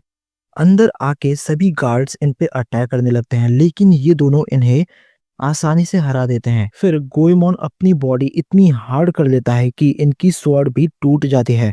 फिर आर्क भी अजीब तरीके से हंसने लगता है ताकि वो इन्हें डरा सके। फिर गोएमोन जमीन पे मार के बड़े बड़े रॉक स्पीयर्स निकालने लगता है एंड आर्क भी अपनी मैजिक का यूज करके उन्हें और भी ज्यादा साइज में बड़ा बना देता है एंड दूसरी तरफ चियोमे एंड आर्यन पीछे की तरफ से अंदर घुसने लगते हैं एंड यहीं पे ये एपिसोड खत्म हो जाता है। Skeleton knight in another world के एपिसोड 9 के स्टार्टिंग में हम देखते हैं कि टाकरिस को अब पता चल चुका है कि मार्केट पे अटैक हो चुका है एंड वो इससे काफी ज्यादा गुस्से में आ जाता है एंड फिर वो वहां और भी लोगों को भेजने को बोलता है। दूसरी तरफ आर्क एंड गोएमोन की मैजिक कॉम्बिनेशन की वजह से पूरा मार्केट तबाह हो जाता है। अब आर्यन और चियो में पीछे से अंदर घुस जाते हैं। सभी गार्ड्स आर्क और गोएमोन से लड़ने चले जाते हैं तो यहाँ पे कोई भी नहीं होता। फिर वो लोग और भी अंदर जाते हैं बट वहां का गेट बंद होता है, जिस पे आर्यन उस गेट को तोड़ देना चाहती थी बट चियो में उसे रोक लेती है एंड उस गेट को एक पिन से खोल देती है। बट अंदर अब भी कुछ गार्ड्स थे जो कि इन पे अटैक कर देते हैं एंड चियो में अपने निजुत्सु का यूज करके इन्हें हरा देती है एंड ये देख के आर्यन काफी ज्यादा इम्प्रेस हो जाती है। बट तभी और भी कई सारे गार्ड्स इन पे अटैक करने आ जाते हैं बट आर्यन फायर मैजिक का यूज करके इन्हें मार देती है एंड अभी ये दोनों सभी गार्ड्स को हराते हुए आगे बढ़ते जाते हैं एंड एक जेल के पास पहुंच जाते हैं जहां सभी लोग कैद होते हैं। चियो में अपने आप को इंट्रोड्यूस करती है एंड सबको आज़ाद कर देती है एंड बोलती है कि जो लोग भी लड़ सकते हैं वो गार्ड्स के वेपन उठा ले। तभी और भी गार्ड्स इन्हें रोकने के लिए आ जाते हैं बट आर्यन इन्हें मारने लगती है एंड चियोमे को बोलती है कि बाकी लोगों को लेके यहाँ से वो निकल जाए। नेक्स्ट सीन में आर्क पत्थर के नीचे से निकलता है एंड गोएमोन को बुलाने लगता है कि वो कहाँ पे है। तभी गोएमोन भी बाहर निकल आता है एंड ये दोनों ही ठीक होते हैं एंड सभी गार्ड्स भी हार चुके होते हैं। तभी आर्यन एंड चियोमे भी यहाँ पे आ जाते हैं एंड बोलते हैं कि उन्होंने सभी बीस्ट पीपल को आज़ाद कर दिया है। फिर आर्यन बोलती है कि अब बस वो बिल्डिंग बची हुई है जहाँ से हमें लोगों को छुड़ाना है। फिर गोएमोन आर्क को इनके साथ जाने के लिए बोलता है एंड बोलता है कि मैं यहाँ संभाल लूंगा। फिर आर्क भी इनके साथ चला जाता है एंड यहाँ भी गार्ड्स इन पे अटैक कर देते हैं बट ये इन गार्ड्स को भी मार गिराते हैं एंड फिर वो लोग जाके एक एक करके सभी को बचाने लगते हैं जो भी लोग बंदी बने हुए थे। इसके बाद जब चियो में एक जेल के अंदर जाती है तो अंदर से काफी गंदी स्मेल आ रही होती है। चियो में जब वहां जाके एक कपड़ा हटाती है तो वहां मरे हुए बीस्ट पीपल होते हैं। फिर बाकी के बीस्ट पीपल बताते हैं कि जो लोग भी इंजर्ड या फिर सिक थे एंड जिन लोगों को बेचा नहीं जा सकता था उन लोगों ने उनको मार दिया। जो सुनने के बाद चियो में काफी ज्यादा सैड हो जाती है। फिर आर्क बोलता है कि हमें अभी यहाँ से निकलना होगा। दूसरी तरफ और भी सोल्जर्स आ जाते हैं एंड गोएमोन पे अटैक कर देते हैं एंड आर्क सभी को बाहर निकलने के बाद गोएमोन के पास जाता है जहाँ पे सभी गार्ड्स गोएमोन पे अटैक कर रहे होते हैं एंड वो काफी इंजर्ड हो चुका होता है। यहाँ पे आर्क एंड गोएमोन फिर से अपना अटैक कंबाइन करते हैं एंड पूरी जगह को बर्बाद कर देते हैं एंड आर्यन और चियो में दूर से ये सब देख रहे होते हैं। तभी आर्क और गोएमोन सभी मरे हुए बीस्ट पीपल को लेके यहाँ से निकल जाते हैं एंड आर्यन अपने मैजिक से इन सभी को जला देती है एंड फिर एक एक करके सभी की सोल्स बाहर निकलने लगती है। दूसरी तरफ डाकरस बोलता है कि मुझे मार्केट में हुए हमले के बारे में रिपोर्ट क्यों नहीं मिली अब तक एंड वो खुद वहां जाने का डिसाइड करता है जिस पे सेट्रियन बोलता है कि आपको चिंता करने की कोई जरूरत नहीं। डाकरस पूछता है कि इसका क्या मतलब एंड तभी सेट्रियन उसके पेट में एक स्वॉर्ड घुसा देता है एंड तभी वहां पे सेक्ट आ जाता है एंड सेट्रियन की तारीफ करता है। फिर वो प्रिंसेस का नेकलेस दिखा के बोलता है कि प्रिंसेस भी मारी गई जिस पे सेक्ट बोलता है कि अच्छा है अब थ्रोन सिर्फ और सिर्फ मेरा है। एंड नेक्स्ट सीन में इन चारों को दिखाया जाता है एंड इनका मिशन सक्सेसफुल होता है एंड तभी आर्क एंड गोएमोन फिर से लड़ने लगते हैं एंड अगले ही मोमेंट एक दूसरे को हक कर लेते हैं। नेक्स्ट सीन में ये चारों एक बोट पे होते हैं एंड चियो में आर्क एंड आर्यन को फिर से थैंक यू बोलती है उनकी हेल्प के लिए। फिर आर्क पूछता है कि अब तुम लोग कहाँ जाओगे जिस पे चियो में बोलते हैं कि हम लोग अब एक हिडन विलेज में जाएंगे जो कि कैलकट माउंटेन में है। और फिर चियो में इन्हें वो इन्फॉर्मेशन देती है जो कि देने का वादा किया था। फिर हमें लिम्बुल्ट का सीन दिखाया जाता है जहाँ प्रिंसेस यूरियाना अपने सिस्टर से मिलती है। इसकी सिस्टर इसे जिंदा देख के काफी ज्यादा खुश होती है एंड बोलती है कि जब मुझे पता चला कि डाकरस ने तुम्हें मरवा दिया है तो मैं काफी ज्यादा दुखी हो गई थी। जिस पे यूरियाना पूछती है कि क्या मतलब। ये बताती है कि इन सब के पीछे डाकरस का हाथ था एंड उसे सेट्रियन ने मार दिया है। ये सुन के यूरियाना एंड उसकी मेड काफी ज्यादा शॉक हो जाते हैं। यूरियाना बोलती है कि इससे ये कैसे पता चलता है कि डाकरस ने मुझे मरवाया है। जिस पे इसकी सिस्टर बोलती है कि डाकरस के पास तुम्हारा नेकलेस मिला जो कि मदर ने तुम्हें दिया था। ये सब सुनने के बाद यूरियाना अपने मन में बोलती है कि कहीं इन सब के पीछे सेक्ट तो नहीं। मुझे तो ये भी नहीं पता कि मुझ पे अटैक करवाने वाला डाकरस था या फिर सेक्ट। यूरियाना की सिस्टर बोलती है कि फादर को बता देते हैं कि तुम जिंदा हो बट वो बोलती है कि नहीं फिलहाल के लिए इसे एक सीक्रेट ही रखते हैं। नेक्स्ट सीन में आर्यन जो भी हुआ उस बारे में एक रिपोर्ट भेज देती है। फिर हमें पास्ट का सीन दिखाया जाता है जहां चियो में बोलती है कि जिन लोगों के नाम उस कॉन्ट्रैक्ट में थे वो लोग एल्फ को होली रेवलॉन एम्पायर लेके गए हैं एंड प्रेजेंट में अब आर्क और आर्यन वही जा रहे होते हैं। आर्क फिर अपने मन में सोचता है कि आखिर ये नेशन होगा कैसा। जब से आर्यन ने इस एम्पायर का नाम सुना है वो काफी ज्यादा सीरियस हो गई है। नेक्स्ट सीन में रेवलॉन एम्पायर को दिखाया जाता है जहाँ एक आदमी रिपोर्ट दे रहा होता है कि डाकरेस को सेक्ट ने मरवा दिया है। फिर यहाँ के एम्पेरर को दिखाया जाता है जो कि ये सब सुन रहा होता है एंड बोलता है कि डाकरेस मर गया मेरे रिंग्स प्रोवाइड करने के बाद भी, एंड यूरियाना के असैसिनेशन का क्या हुआ, जिस पे ये आदमी बोलता है कि प्रिंसेस मर चुकी है एंड अटैक के टाइम पे रिंग टूट चुकी थी, जिस वजह से वो वुल्फ भी किसी काम के नहीं रहे, तो शायद प्रिंसेस को किसी और ने मारा है। जिस पे एम्पेरर बोलता है कि तो फिर उसे सेक्ट नहीं मारा होगा एंड इल्जाम डाकरस पे लगा दिया। एंड फिर वो फुम्बा के बारे में पूछता है, जिस पे ये आदमी बोलता है कि उसका नेशन बर्बाद करने का प्लान प्रोग्रेस में है।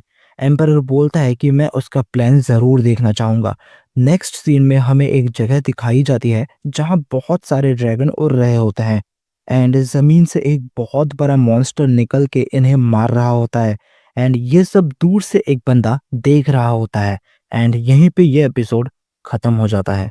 Skeleton knight in another world के एपिसोड 10 के स्टार्टिंग में हम देखते हैं कि आर्क एंड आर्यन एक जगह पे पहुंचते हैं एंड ये वही जगह है जहाँ पे वो ड्रैगन्स उड़ रहे थे। आर्यन बताती है कि ये ड्रैगन्स हैं एंड ये सुन के आर्क काफी ज्यादा एक्साइटेड हो जाता है। फिर वो बोलती है कि इन ड्रैगन्स की वजह से मैसेंजर बर्ड उड़ नहीं रही है, तो हम टांका को कुछ टाइम के लिए कांटेक्ट नहीं कर पाएंगे। ये सुन के आर्क यहाँ से नीचे कूद जाता है एंड लाइटनिंग मैजिक का यूज करके इन ड्रैगन्स को यहाँ से भगाने का ट्राई करता है, लेकिन ये अटैक आर्यन और बाकियों को भी लग जाती है एंड इस अटैक की वजह से सभी ड्रैगन्स यहाँ से भाग भी जाते हैं। एंड अब आर्क वापस आर्यन के पास आ जाता है एंड वो जाके देखता है कि सभी यहाँ उस अटैक की वजह से नीचे गिरे हुए हैं। आर्क इन्हें देख के बोलता है कि तुम सबको क्या हुआ, एंड कुछ दूर एक बंदा एक नोटबुक लिए इन्हें देख रहा होता है। नेक्स्ट सीन में आर्क एंड आर्यन एक होटल में होते हैं एंड आर्यन बोलती है कि नेक्स्ट टाइम ऐसा अटैक करने से पहले एक बार वार्निंग दे देना, जिस पे आर्क आर्यन से माफी मांगता है एंड फिर आर्यन एक मैप निकाल के एम्पायर तक जाने का रास्ता दिखाती है, लेकिन उसमें रास्ता सही से मार्क नहीं किया हुआ था। आर्क तभी आर्यन को देख के बोलता है कि क्या तुम किसी चीज को लेके परेशान हो, एंड बोलता है कि जब से चियो मैंने इस एम्पायर के बारे में बताया है ऐसा लग रहा है कि तुम वहां जाना नहीं चाहती। जिस पे आर्यन बोलते हैं कि हाँ, क्योंकि इस एम्पायर में एल्फ को पकड़ना इलीगल नहीं है, इसीलिए मैं काफी नर्वस हूँ। तभी वही बंदा जो कि इन्हें देख रहा था यहाँ पर आ जाता है एंड बोलता है कि तुम लोग वही हो ना जिसने डेजर्ट में वो मैजिक यूज करा था। आर्क बोलता है कि हाँ, बट तुम कौन हो, जिस पे वो अपना नाम कारसी बताता है। आर्यन तभी उसका चेहरा छुपा देती है एंड बोलती है कि तुम एक ह्यूमन टाउन में ऐसे अपने कान क्यों दिखा रहे हो। तभी इस होटल की ओनर कारसी से बात करने लगती है एंड यहाँ पे बैठे बाकी के लोग भी उसे जानते थे। ये देख के आर्यन पूछती है कि यहाँ आखिर चल क्या रहा है। इसके बाद कारसी इन्हें बताता है कि इस टाउन में सब लोग इसे जानते हैं और यहाँ आए हुए इसे 10 साल हो गए हैं। ये सुन के आर्यन हैरान हो जाती है कि एक एल्फ एक ह्यूमन टाउन में इतने सालों से रह रहा है। फिर कारसी पूछता है कि तुम एक डार्क एल्फ हो ना, एंड बोलता है कि एल्फ और ह्यूमंस भी एक साथ रह सकते हैं। जिस पे आर्यन बोलते हैं कि मजाक कर रहे हो क्या, क्या तुम्हें पता नहीं कि ह्यूमंस एल्फ के साथ क्या कर रहे हैं। जो सुन के कारसी बोलता है कि तुम एक डार्क एल्फ हो पर फिर भी तुम एक ह्यूमन एंड एक स्पिरिट बीस्ट के साथ ट्रेवल कर रही हो। जो सुनने के बाद आर्यन बोलती है कि आर्क एक स्पेशल केस है। फिर आर्क कारसी से पूछता है कि तुम्हें हमसे क्या चाहिए, जिस पे कारसी बोलता है कि मैं डीमन बीस्ट की बॉडी को स्टडी करता हूँ, बट करेंटली मुझे एक बीस्ट की बॉडी को स्टडी करने में दिक्कत हो रही है। फिर आर्क बोलता है कि तो तुम चाहते हो कि मैं तुम्हारे लिए इस बीस्ट को पकड़ूं, जिस पे कारसी बोलता है कि हाँ, क्योंकि तुम अपनी एबिलिटी से उसे आसानी से पकड़ लोगे। तभी आर्यन बोलती है कि सॉरी, पर हम एक मिशन के बीच में हैं। कारसी तभी एक मैप निकाल के बोलता है कि ये होली एम्पायर का मैप है एंड मैं श्योर हूं कि तुम्हें इसकी जरूरत है। जिस पे आर्क आर्यन से बोलता है कि एम्पायर तक पहुंचने का मैप हमारे काफी काम आ सकता है। एंड फिर कारसी बोलता है कि अगर मैं रिवॉर्ड में एक डीमन बीस्ट एनसाइक्लोपीडिया भी ऐड कर दूं तो कैसा रहेगा। ये सुन के आर्क और भी ज्यादा एक्साइटेड हो जाता है एंड आर्यन से बोलता है कि मैं इसे देखना चाहता हूँ, एंड आर्यन भी फाइनली मान जाती है। फिर कारसी बोलता है कि तो फिर हम कल सुबह टाउन के मेन गेट पे मिलेंगे, एंड ये कह के वो वहां से चला जाता है। फिर आर्क यहाँ की ओनर को 5 गोल्ड कॉइन्स भी देता है। होटल की ओनर बोलती है कि एक गोल्ड कॉइन ही काफी है, बट आर्क उन्हें ये रखने को बोलता है एंड बदले में वो अपने रूम में खाना ले जाने को कहता है। एंड होटल की ओनर आर्क को खाने के साथ साथ अल्कोहल भी देती है। फिर नेक्स्ट सीन में आर्क अल्कोहल पीने लगता है एंड वो आर्यन से बोलता है कि हमारे पास फ्रूट जूस भी है।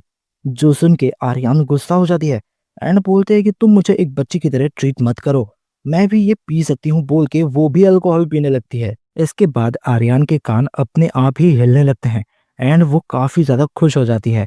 आर्क ये देख के उसके लिए क्लैप करता है एंड आर्यन फिर से एक गिलास पी जाती है एंड फिर वो नशे में आ जाती है एंड आर्क के ऊपर कूद जाती है एंड बोलती है कि मुझे ये और चाहिए। एंड फिर वो बोलने लगती है कि ह्यूमंस एंड एल्फ एक साथ नहीं रह सकते। ये सब सुनने के बाद आर्क आर्यन से बोलता है कि अब हमें पीना बंद कर देना चाहिए। बट ये सुन के आर्यन और ज्यादा गुस्से में आ जाती है एंड आर्क को मारने लगती है। एंड फिर उनके रूम से काफी जोर जोर से आवाजें भी आने लगती है। ये सब सुन के वहां की ओनर स्माइल करने लगती है। एंड फिर जब अगले दिन सुबह आर्यन की आंख खुलती है और वो आर्क को नीचे पड़ा हुआ देखती है, वो डर जाती है एंड उस पे अटैक करने लगती है। फिर आर्क उसे बोलता है कि आर्यन ये मैं हूँ आर्क। फिर सीन शिफ्ट होता है एंड यहाँ की ओनर इन दोनों को गुड मॉर्निंग बोलती है एंड उनसे पूछती है कि क्या उन दोनों ने रात भर एंजॉय करा। फिर आर्यन आर्क को पकड़ के पूछती है कि हमने कुछ नहीं किया राइट। इसके बाद ये दोनों कार्सी के पास पहुंच जाते हैं।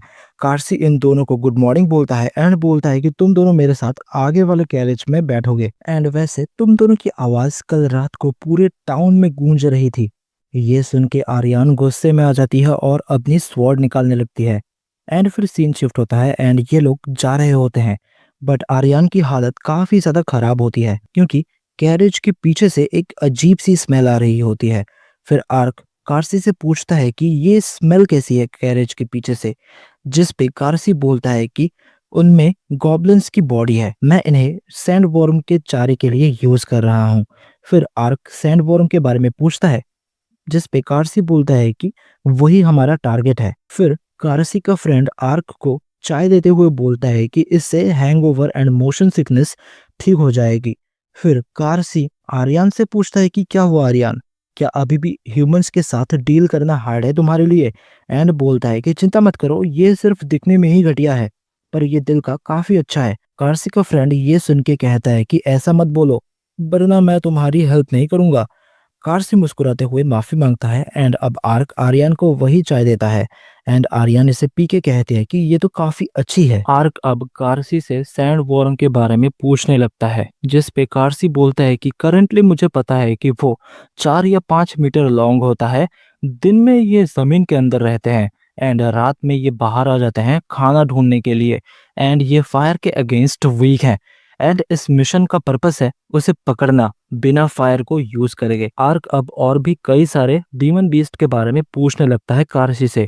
तभी आर्यन नोटिस करती है कि उनके पीछे वाले कैरेज गायब हो चुके हैं। वो कार्सी को ये बताती है कि तभी वहां एक सैंड वॉर्म निकल के आता है एंड आर्क इसे देख के बोलता है कि ये तो लगभग 30 मीटर बड़ा है। कार्सी बोलता है कि मैंने इतना बड़ा सैंड वॉर्म कभी नहीं देखा। तभी आर्यन कार्सी के फ्रेंड को साइड में पड़ा हुआ देखती है एंड उसकी हेल्प करने के लिए भागने लगती है। एंड फिर वो फायर से उस सैंड वॉर्म पे अटैक करती है लेकिन इससे उसे कुछ भी नहीं होता। आर्यन बोलती है कि फायर तो इसकी वीकनेस होनी चाहिए थी लेकिन ये तो इस पे काम ही नहीं किया। एंड सैंड वॉर्म आर्यन पे अटैक कर देता है बट तभी आर्क आके आर्यन को बचा लेता है। फिर आर्क सिर्फ अपने हाथों का यूज करके उसे जमीन से निकाल के साइड में पटक देता है एंड इसमें भी एक रिंग लगी हुई होती है जो कि टूट जाती है। ये देख के ये तीनों काफी ज्यादा हैरान हो जाते हैं कि आर्क ने उसे उठा के फेंक दिया। इसके बाद ये लोग उस सैंड वॉर्म को पकड़ लेते हैं एंड कार्सी इन्हें इनका रिवॉर्ड दे देता है। फिर आर्क आर्यन से बोलता है कि अब हमें यहाँ से चलना चाहिए बट आर्यन कुछ सोच रही होती है एंड कार्सी से पूछते हैं कि तुम ह्यूमंस के साथ क्यों रह रहे हो, जिस पे कार्सी बोलता है कि क्योंकि मैं उन्हें पसंद करता हूँ। जब मैं एल्फ के विलेज में था तब मुझे भी ह्यूमंस पसंद नहीं थे लेकिन जब मैं इनके साथ रहने लगा तो ये कम्प्लीटली डिफरेंट था एंड एक दिन जरूर आएगा जब एल्फ एंड ह्यूमंस एक साथ रहेंगे। फिर आर्यन पूछती है कि क्या ऐसा दिन सच में आएगा। कार्सी पूछता है कि क्या तुम्हें लैम्बर्ट की स्टोरी के बारे में नहीं पता। आर्क पूछता है कि वो क्या है, जिस पे आर्यन बोलती है कि ये एक पोर्ट सिटी है। एंड आर्यन कार्सी से उस स्टोरी के बारे में पूछती है, जिस पे कार्सी बोलता है कि वहाँ के लॉर्ड ने एक एल्फ से शादी कर ली थी। ये सुन के आर्यन शॉक हो जाती है एंड पूछती है कि कहीं उसके साथ जबरदस्ती तो नहीं करी गई, जिस पे कार्सी बोलता है कि नहीं, बल्कि लॉर्ड ने उसे बचाया था जब उसे बेचा जा रहा था। एंड उन दोनों ने अपनी मर्जी से शादी करी है। एंड उन्होंने कहा कि वो एल्फ और ह्यूमंस के रिलेशन को इम्प्रूव करने का भी ट्राई करेंगे। फिर ये दोनों यहाँ से निकल जाते हैं होली एम्पायर के लिए। एंड आर्यन आर्क से पूछती है कि क्या ऐसा सच में हो सकता है कि एल्फ एंड ह्यूमंस कभी एक साथ रह पाएंगे। नेक्स्ट सीन में हमें एक बंदे को दिखाया जाता है जो बोल रहा होता है कि लोग गायब हो रहे हैं टाउन से, क्या ये तुम्हारा काम है। एंड यहाँ पे एक और बंदा होता है जो कि बोलता है कि मुझे जो खाना मिलता है वो मोस्टली स्लेव्स या क्रिमिनल्स होते हैं। ये आदमी बोलता है कि तुम ज्यादा कर रहे हो फुम्बा, एंड यहाँ ऐसे इन लड़कियों को क्यों लाए। जिस पे फुम्बा बोलता है कि मैं अपना काम करता हूँ, तो मैं श्योर हूँ कि एम्पेरर को इससे कोई प्रॉब्लम नहीं होगी। फिर ये आदमी पूछता है कि हमने जो अटैक प्लान किया था उसका क्या। फुम्बा फिर इस आदमी को अपने साथ आने को बोलता है एंड इसे एक जगह पे लेके जाता है। यहाँ पे एक बड़ा सा गड्ढा होता है। तभी फुम्बा इसमें इस लड़की को फेंक देता है और नीचे एक मॉन्स्टर होता है जो इस लड़की को खा जाता है। एंड वो दूसरी लड़की एंड ये आदमी काफी ज्यादा डर चुके होते हैं इसे देख के। एंड फुम्बा ये सब देख के स्माइल कर रहा होता है। एंड इस मॉन्स्टर में 5 रिंग्स लगी हुई होती है। एंड हम देखते हैं कि ये मॉन्स्टर साइज में काफी ज्यादा बड़ा होता है। एंड यहीं पे ये एपिसोड खत्म हो जाता है। So skeleton knight in another world के एपिसोड 11 के स्टार्टिंग में हम देखते हैं कि Arc and Aryan holy empire के बॉर्डर पे पहुंच जाते हैं। यहाँ एंटर होके ये लोग देखते हैं कि हर जगह सोल्जर्स हैं, इसीलिए अब इन्हें सब कुछ सोच समझ के करना होगा एल्फ को बचाने के लिए। आर्यन आर्क को अलग अलग होके छानबीन करने को कहती है एंड सनसेट से पहले मिलने को कहती है। अभी ये दोनों अलग अलग होके इन्फॉर्मेशन गैदर करते हैं एंड अब सनसेट भी होने वाला होता है एंड आर्क पोंटा को खाना खिला रहा होता है। आर्क ने जो भी इंफॉर्मेशन कलेक्ट करी होती है उससे इसे ये पता चलता है कि ईस्ट के फोर्ट्रेस में रात को अजीब सी रोने की आवाजें सुनाई देती है एंड एम्पायर की टेरिटरी में कुछ टाइम से मॉन्स्टर देखे जा रहे हैं एंड टाउन से भी लोग गायब होते जा रहे हैं। अब आर्क आर्यन से मिलने जा ही रहा होता है कि तभी एक लड़की को कुछ लोग परेशान कर रहे होते हैं, बट आर्क यहाँ आके इन्हें पीट देता है। फिर ये लड़की आर्क को हक कर लेती है एंड आर्क को थैंक्स बोलती है उसकी हेल्प करने के लिए। तभी आर्यन यहाँ पे आ जाती है एंड आर्क को और इस लड़की को ऐसे हक करते हुए देख लेती है और अजीब सी शक्ल बना के कहती है कि ये कौन है। आर्क बोलता है कि कुछ लोग इसे परेशान कर रहे थे। आर्यन इसके पास आके कहती है तुम्हें तो कोई चोट भी नहीं लगी है, तो तुम्हें अब घर जाना चाहिए। जिस पे ये लड़की बोलती है कि मुझे इसे थैंक्स तो बोलने दो। आर्यन फिर गुस्से में फिर से बोलती है कि तुम्हें अब घर चले जाना चाहिए एंड ये लड़की अब डर के यहाँ से भागने लगती है। इसके बाद आर्यन एंड आर्क कहीं पे जा रहे होते हैं। तभी आर्क आर्यन से पूछता है कि वो इतने गुस्से में क्यों है, जिस पे आर्यन बोलती है कि मैं गुस्सा नहीं हूँ एंड वो यहाँ से गुस्से में चली जाती है। नेक्स्ट सीन में फुम्बा को दिखाया जाता है जो कि उन्हीं लोगों को बोल रहा होता है कि तुम लोग खाना भी नहीं ला पाए एंड अब बोलता है कि अब तुम लोग ही खाना बनोगे एंड बाय बोल के यहाँ से निकल जाता है एंड ये बड़ा सा मॉन्स्टर इन्हें खा जाता है। इसके बाद फुम्बा इस दूसरे मॉन्स्टर के पास आता है एंड कहता है कि मैं तुम्हारे लिए कुछ बढ़िया सा लाऊंगा खाने को। नेक्स्ट सीन में आर्यन आर्क से बोल रही होती है कि 4 महीने पहले यहाँ एल्फ को लाया गया था। फिर आर्क बोलता है कि अब शायद वो यहाँ हो ही ना, बट आर्यन अंदर जाने को निकल जाती है। आर्क बोलता है कि मैं इम्प्रेस हुआ कि तुमने इतनी इंपॉर्टेंट इन्फॉर्मेशन निकाल ली। आर्यन बोलते हैं कि मुझे थोड़ी हेल्प चाहिए थी, जबकि कोई एक दूसरी लड़की की हेल्प कर रहा था रोड पे। आर्क हंसने लगता है एंड बोलता है कि ये बहुत ही बढ़िया है, जिस पे आर्यन फिर से मुंह बना लेती है एंड फिर आर्क उससे पूछता है कि वो कौन था जिसने तुम्हारी हेल्प करी। लेकिन आर्यन यहाँ से गायब हो चुकी होती है एंड वो आर्यन से पूछता है कि क्या तुम अभी भी गुस्सा हो। आर्यन कहती है कि नहीं, मैं गुस्सा नहीं हूँ। अब ये दोनों उस फोर्ट्रेस के अंदर घुसते हैं एंड यहाँ इन दोनों को बीस्ट की स्मेल आ रही होती है। आगे जाके ये एक गेट देखते हैं लेकिन यहाँ पे गार्ड्स होते हैं। पोंटा जाके इन्हें डिस्ट्रैक्ट करने लगती है एंड तभी आर्यन एंड आर्क इन गार्ड्स को ही मार देते हैं। अब आर्यन उस गेट को खोलने का ट्राई कर रही थी बट उससे वो गेट खुल ही नहीं रही थी। तभी आर्क ट्राई करता है एंड वो उस गेट को खोल देता है क्योंकि वो एक स्लाइडिंग डोर था। ये देख के आर्यन बोलती है कि ये कैसा डोर था। अंदर आके ये लोग देखते हैं कि यहाँ बहुत सारे जेल हैं एंड यहाँ आर्यन को किसी एनिमल का फर मिलता है। अंदर एक और गेट होता है जिसे खोल के ये लोग अंदर घुसते हैं एंड यहाँ आर्क को ब्लड की स्मेल आ रही होती है। तभी यहाँ पे फुम्बा आ जाता है और पूछता है कि तुम लोग कौन हो, एंड आर्यन को देख के बोलता है कि तुम अब से मेरी हो, चलो इसे मार दो अब। फिर आर्क आर्यन से बोलता है कि चलो इसे एक सबक सिखाते हैं एंड इससे इंफॉर्मेशन निकलते हैं। बट तभी आर्यन आर्क पे ही अटैक कर देती है। आर्क फुम्बा से पूछता है कि तुमने क्या करा। तभी आर्यन आर्क को उठा के पटक देती है और उसके कान दिख जाते हैं, जिसे देख के फुम्बा बोलता है कि ये तो एक डार्क एल्फ है, मैंने तो जैकपॉट हिट कर दिया। आर्क तभी आर्यन पे अनकर्स मैजिक यूज करता है बट उसका उस पे कोई भी असर नहीं होता एंड आर्यन आर्क पे अटैक करती रहती है। तभी हमें पता चलता है कि आर्यन एक इल्यूजन देख रही होती है कि उसकी सिस्टर उसे ट्रेनिंग के लिए बोल रही होती है एंड यहाँ आर्क उस पे बार बार अनकर्स यूज करे जा रहा होता है, लेकिन इससे कुछ भी फर्क नहीं पड़ रहा होता है। आर्क को कुछ गड़बड़ लगती है एंड तभी वो आर्यन के कपड़ों पे कुछ अजीब सा नोटिस करता है एंड पोंटा को अटैक करने को बोलता है। पोंटा आर्यन के कपड़ों के अंदर जाती है एंड यहाँ से एक क्रिएचर को बाहर निकालती है जो आर्यन को कंट्रोल कर रहा होता है एंड आर्क इसे फायर अटैक से मार देता है एंड तभी आर्यन बेहोश हो जाती है। अब फुम्बा बोलता है कि तुम्हारी सेंसेस काफी ज्यादा शार्प है, मैं एक मॉन्स्टर सॉर्सरर हूँ, मैं मॉन्स्टर बना सकता हूँ एंड उनसे जो चाहूँ कर भी सकता हूँ, मैं किसी भी मॉन्स्टर को कंट्रोल कर सकता हूँ। तभी आर्क इसके पास वही रिंग्स देखता है जो कि बाकी के मॉन्स्टर्स पे लगी हुई थी एंड सोचता है कि तो उस सब के पीछे इसी का हाथ है। फिर फुम्बा बोलता है कि तुम अब डिनर बनने वाले हो। आर्क आर्यन को साइड में रख के बोलता है कि एक क्वेश्चन है, 4 महीने पहले एक एल्फ का ग्रुप यहाँ पर आया था, उनके साथ क्या हुआ। जिस पे फुम्बा बोलता है कि वो अब नहीं बचे, उनमें से ज्यादातर को एम्पायर के मैजिक एक्सपेरिमेंट में यूज कर लिया गया है और जो बचे थे मैंने उन्हें अपने मॉन्स्टर्स को खिला दिया।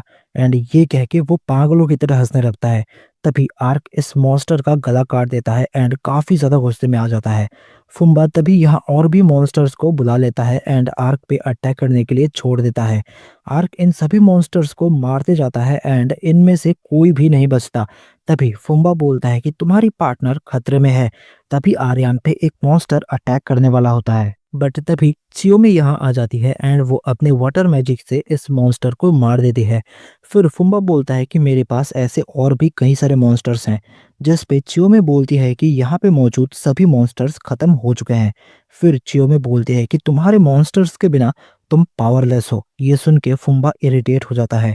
फिर आर्क चियोमी से पूछता है कि वो यहाँ क्या कर रही है। फिर चियोमी बोलते हैं कि क्या आर्यन ने तुम्हें नहीं बताया कि मैं तुम्हें ज्वाइन करने वाली थी। आर्क बोलता है कि तो वो तुम थी जिसने उसे इन्फॉर्मेशन प्रोवाइड करी थी, मुझे इसके बारे में कुछ भी नहीं पता था। तभी ये जगह हिलने लगती है। फुम्बा बोलता है कि डिनर लेट होने की वजह से वो जाग चुका है, अच्छी टाइमिंग है वैसे, एंड बोलता है कि अब तुम लोग मेरे मास्टरपीस से सामना करोगे अगर यहाँ से जिंदा निकल पाए तो, एंड खुद यहाँ से भाग जाता है। आर्क चियोमी और आर्यन को लेके यहाँ से बाहर निकल जाता है और ये जगह टूटने लगती है और एक बड़ा सा मॉन्स्टर निकल के आता है, जिसे देख के आर्क बोलता है कि ये एक ऐसा मॉन्स्टर है जिसे वाटर मैजिक से कुछ भी नहीं होता और इसके पास कमाल की रीजनरेशन एबिलिटी है। ये है एक हाइड्रा। एंड यहीं पे ये एपिसोड खत्म हो जाता है। एपिसोड 12 के स्टार्ट में हाइड्रा इनके सामने होता है एंड आर्क देखता है कि उसमें रिंग्स लगी हुई है। चियोमी कहती है कि हमें इससे फाइट करने से पहले प्रिपेयर होना होगा और अभी के लिए यहाँ से निकलने का कहती है।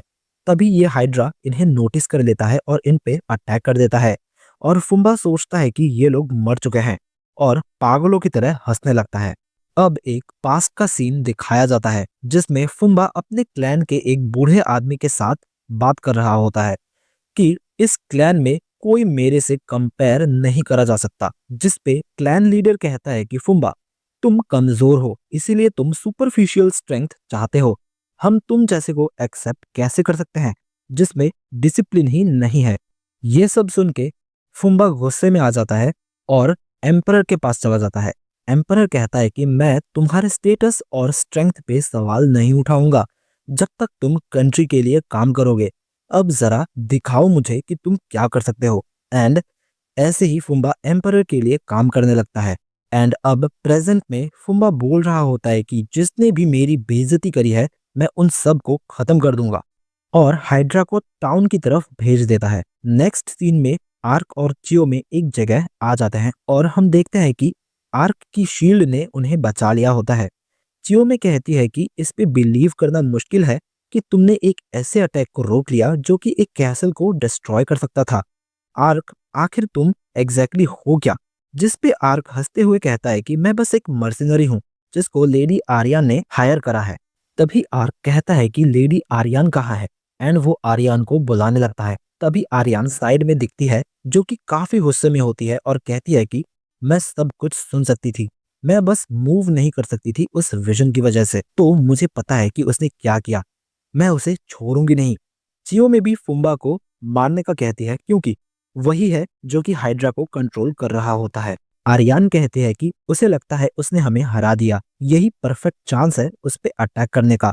लेकिन आर्क कहता है कि हाइड्रा टाउन की तरफ जा रहा है और हमें उसे रोकना होगा। जिस पे चियो में कहती है कि ये एक ग्रे डीमन बीस्ट है, इसे कंट्री डिस्ट्रॉयर भी कहा जाता है, ये काफी खतरनाक है।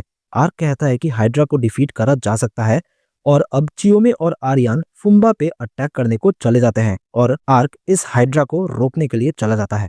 नेक्स्ट सीन में यह बंदा एम्परर को खबर देता है कि कुछ ही देर में हाइड्रा कॉम्बैट के लिए रेडी हो जाएगा, लेकिन हमें अभी भी फुम्बा की एबिलिटी चाहिए उस हाइड्रा को कंट्रोल करने के लिए। जिस पे एम्परर कहता है कि अब टाइम आ गया है ये डिसाइड करने का कि उसके साथ क्या करना है। नेक्स्ट सीन में हाइड्रा को दिखाया जाता है जो कि टाउन की तरफ जा रहा होता है। कुछ सोल्जर्स इस हाइड्रा को देख लेते हैं एंड इससे रोकने के लिए बाकी के सोल्जर्स तक ये खबर पहुंचाने को कहते हैं। तभी आर्क इस पे एक स्लैश से अटैक कर देता है, लेकिन इससे उस हाइड्रा को कुछ भी नहीं होता। आर्क फिर इस पे अपने शील्ड से अटैक करता है और इससे उसे थोड़ा सा डैमेज होता है। तभी फुम्बा आर्क को जिंदा देख के हैरान हो जाता है। ये हाइड्रा आर्क पे फिर से अटैक कर देता है, लेकिन आर्क डायमेंशन मूव का यूज करके इससे बच जाता है। तभी इनमें से एक आर्क को पकड़ लेता है और बाकी आर्क पे अटैक करने लगते हैं, लेकिन आर्क अपने शील्ड से खुद को बचा लेता है। आर्क अब एक एडवांस क्लास टेक्निक का यूज करता है और इस हाइड्रा के 4 सिर काट देता है, लेकिन ये रीजनरेट होने लगता है। अब आर्क एक दूसरे बहुत बड़े मैजिक का यूज करता है और कहता है कि इसे मैं बस 5 मिनट तक ही यूज कर पाऊंगा, और दूसरे डायमेंशन से एक बहुत बड़े बीस्ट को समन करता है जिसका नाम होता है इफ्रित। और अब ये दोनों ही बीस्ट आमने सामने होते हैं। अब आर्यन और चियो में भी फुम्बा के पास पहुंच जाते हैं और आर्यन कहती है कि मैं यहाँ तुम्हें मारने आई हूँ। जिस पे फुम्बा कहता है कि तुम स्किल्ड हो पर खुद को इतना भी ज्यादा मत समझो, हाइड्रा के कंपैरिजन में तुम कुछ भी नहीं हो। आर्यन कहते हैं कि हाँ, हाइड्रा स्ट्रांग है लेकिन वो तुम्हारी स्ट्रेंथ नहीं है और तुम खुद कमजोर हो। फुम्बा कहता है कि मैं और कमजोर जो हाइड्रा को कंट्रोल कर सकता है। आर्यन कहते हैं कि हाँ, तुम कमजोर हो इसीलिए चीजें मैनिपुलेट करते हो अपनी स्ट्रेंथ दिखाने के लिए। ये सुन के फुम्बा गुस्से में आ जाता है और उन दोनों पे अटैक कर देता है। आर्यन इसे रोक देती है। फुम्बा फिर से उन्हीं क्रिएचर्स को बुलाता है जिसने आर्यन को कंट्रोल करा था, लेकिन इस बार आर्यन इन्हें मार देती है और कहती है कि मैं इतनी बेवकूफ नहीं हूं कि दोबारा तुम्हारे फिर से सेम ट्रिक में फंस जाऊं। तभी चियो में इसके बैक पे अटैक कर देती है और इसके पीछे एक पैटर्न बना होता है जो कि मिट जाता है, और फुम्बा इसी से डीमन बीस्ट को कंट्रोल करता था और हाइड्रा अब इसके कंट्रोल से बाहर होता है। जिस पे फुम्बा हंसते हुए बोलने लगता है कि अब तो हाइड्रा बिल्कुल भी नहीं रुकेगा जब तक वो पूरे सिटी को डिस्ट्रॉय ना कर दे। जिस पे आर्यन कहती है कि चियो में हाइड्रा किसी को नहीं मारेगा क्योंकि हमारे पास आर्क है। एंड फिर आर्यन फुम्बा को मारने जाती है, जिस पे फुम्बा कहता है कि मैं बस एम्परर के ऑर्डर्स फॉलो कर रहा था, मैं माफी मांग रहा हूँ एल्फ्स को मारने के लिए। आर्यन कहते हैं कि मुझे तुम्हारी माफी नहीं चाहिए और इस पे अटैक कर देती है और फुम्बा खत्म हो जाता है। दूसरी तरफ आर्क का समन करा हुआ बीस्ट हाइड्रा पे अटैक कर देता है और इसे बुरी तरह से मारने लगता है। हाइड्रा भागने की कोशिश करता है लेकिन आर्क इसे पकड़ लेता है और उठा के ऊपर फेंक देता है और इफ्रित इस पे अटैक कर देता है और हाइड्रा को ये दोनों मिलकर मार देते हैं। अब आर्क चियोमे और आर्यन के पास आता है एंड आर्यन पूछती है कि ये क्या चीज है, जिस पे आर्क कहता है कि मैंने इसे दूसरे डायमेंशन से समन किया है, ये कुछ ही टाइम में चला जाएगा यहाँ से। तभी एक विस्परिंग बर्ड आती है जो कि डांका का मैसेज लेकर आई होती है। डांका कहता है, गुड न्यूज़ है, प्रिंसेस यूरियाना ने हाई एल्डर के साथ मीटिंग कर ली है। अब इनकी मीटिंग दिखाई जाती है जिसमें यूरियाना कहती है कि रोडन किंगडम किडनैप हुए एल्फ्स को ढूंढने की जिम्मेदारी देता है। हाई एल्डर ये सुन के खुश होता है और कहता है कि ऐसा लगता है कि तुम्हारे माइंड में कोई और गोल भी है। जिस पे यूरियाना कहती है कि मेरे ब्रदर सेक्ट के साथ ग्रेट रेवलॉन एम्पायर है। जिस पे हाई एल्डर कहता है कि हाँ, मैंने भी ये सुना है। यूरियाना कहती है कि east and west Revlon kingdom अभी भी इनहेरिट कर रहे हैं अपनी प्री स्प्लिट हिस्ट्री और अलग अलग रेसेस के साथ वहाँ सही ट्रीटमेंट नहीं हो रहा। अगर वहाँ किसी को थ्रोन पे बैठा दिया जाए तो ये एल्फ्स के लिए हार्मफुल होगा। हाई एल्डर कहता है कि तुम चाहती हो कि हम तुम्हारा साथ दे थ्रोन को जीतने के लिए। जिस पे यूरियाना कहती है कि हाँ, अगर रेवलॉन किंगडम एल्फ्स पे अटैक करेगा तो मेरा एम्पायर एल्फ्स को प्रोटेक्ट करेगा। हाई एल्डर कहता है कि ये इतनी बुरी डील भी नहीं है और ये दोनों एक दूसरे से हाथ मिलाते हैं। नेक्स्ट सीन में इन तीनों को दिखाया जाता है। आर्क आर्यन से डांका के मैसेज के बारे में बात कर रहा होता है जिसमें डांका ने इन्हें इनके मिशन से रिलीव कर दिया होता है क्योंकि अब रोडन किंगडम एल्फ्स को ढूंढेगा। आर्यन कहती है कि क्या तुम्हें याद है कि कार्सी ने क्या कहा था कि ह्यूमंस एंड एल्व्स एक दिन साथ रह पाएंगे। उस टाइम मुझे लगा नहीं था कि ऐसा एक फ्यूचर कभी आएगा। आर्क कहता है कि वो फ्यूचर शायद हमारे आंखों के ही सामने है। आर्यन कहती है कि ये अजीब सी फीलिंग है, जब से मैं तुमसे मिली हूं ऐसा लगता है कि इस वर्ल्ड में सब कुछ बदलता जा रहा है। आर्क हंसते हुए कहता है कि तुम्हारी इमेजिनेशन काफी अच्छी है। चियो में कहती है कि ऐसा फ्यूचर जरूर आएगा अगर सर आर्क हमारे साथ रहे तो। नेक्स्ट सीन में सेट्रियन सेक्ट को बता देता है कि यूरियाना जिंदा है और एल्फ के साथ उसकी मीटिंग सक्सेसफुल रही। जिस पे सेक्ट सोचता है कि क्या मेरे किसी आदमी ने यूरियाना की साइड ले ली है। अब यूरियाना को दिखाया जाता है जो कि बोल रही होती है कि मैं श्योर हूं कि उस दिन मैं मरी थी, लेकिन अगर मैं अभी भी जिंदा हूं तो इस वर्ल्ड में जरूर कुछ ऐसा है जो कि मुझे अभी भी अचीव करना है। नेक्स्ट सीन में यह बंदा एम्परर को बता देता है कि हाइड्रा मारा गया और फुम्बा भी। एम्परर कहता है कि कोई प्रॉब्लम नहीं है, लेकिन मैं ये जानना चाहता हूं कि हाइड्रा को किसने मारा। दूसरी तरफ आर्क आर्यन से कह रहा होता है कि अब जब हमारा मिशन खत्म हो चुका है तो चलो हम लोग अपना एडवेंचर कंटिन्यू करते हैं। और आर्क अपना हेलमेट भी उतार देता है। चियो में इसकी शक्ल देख के डर जाती है।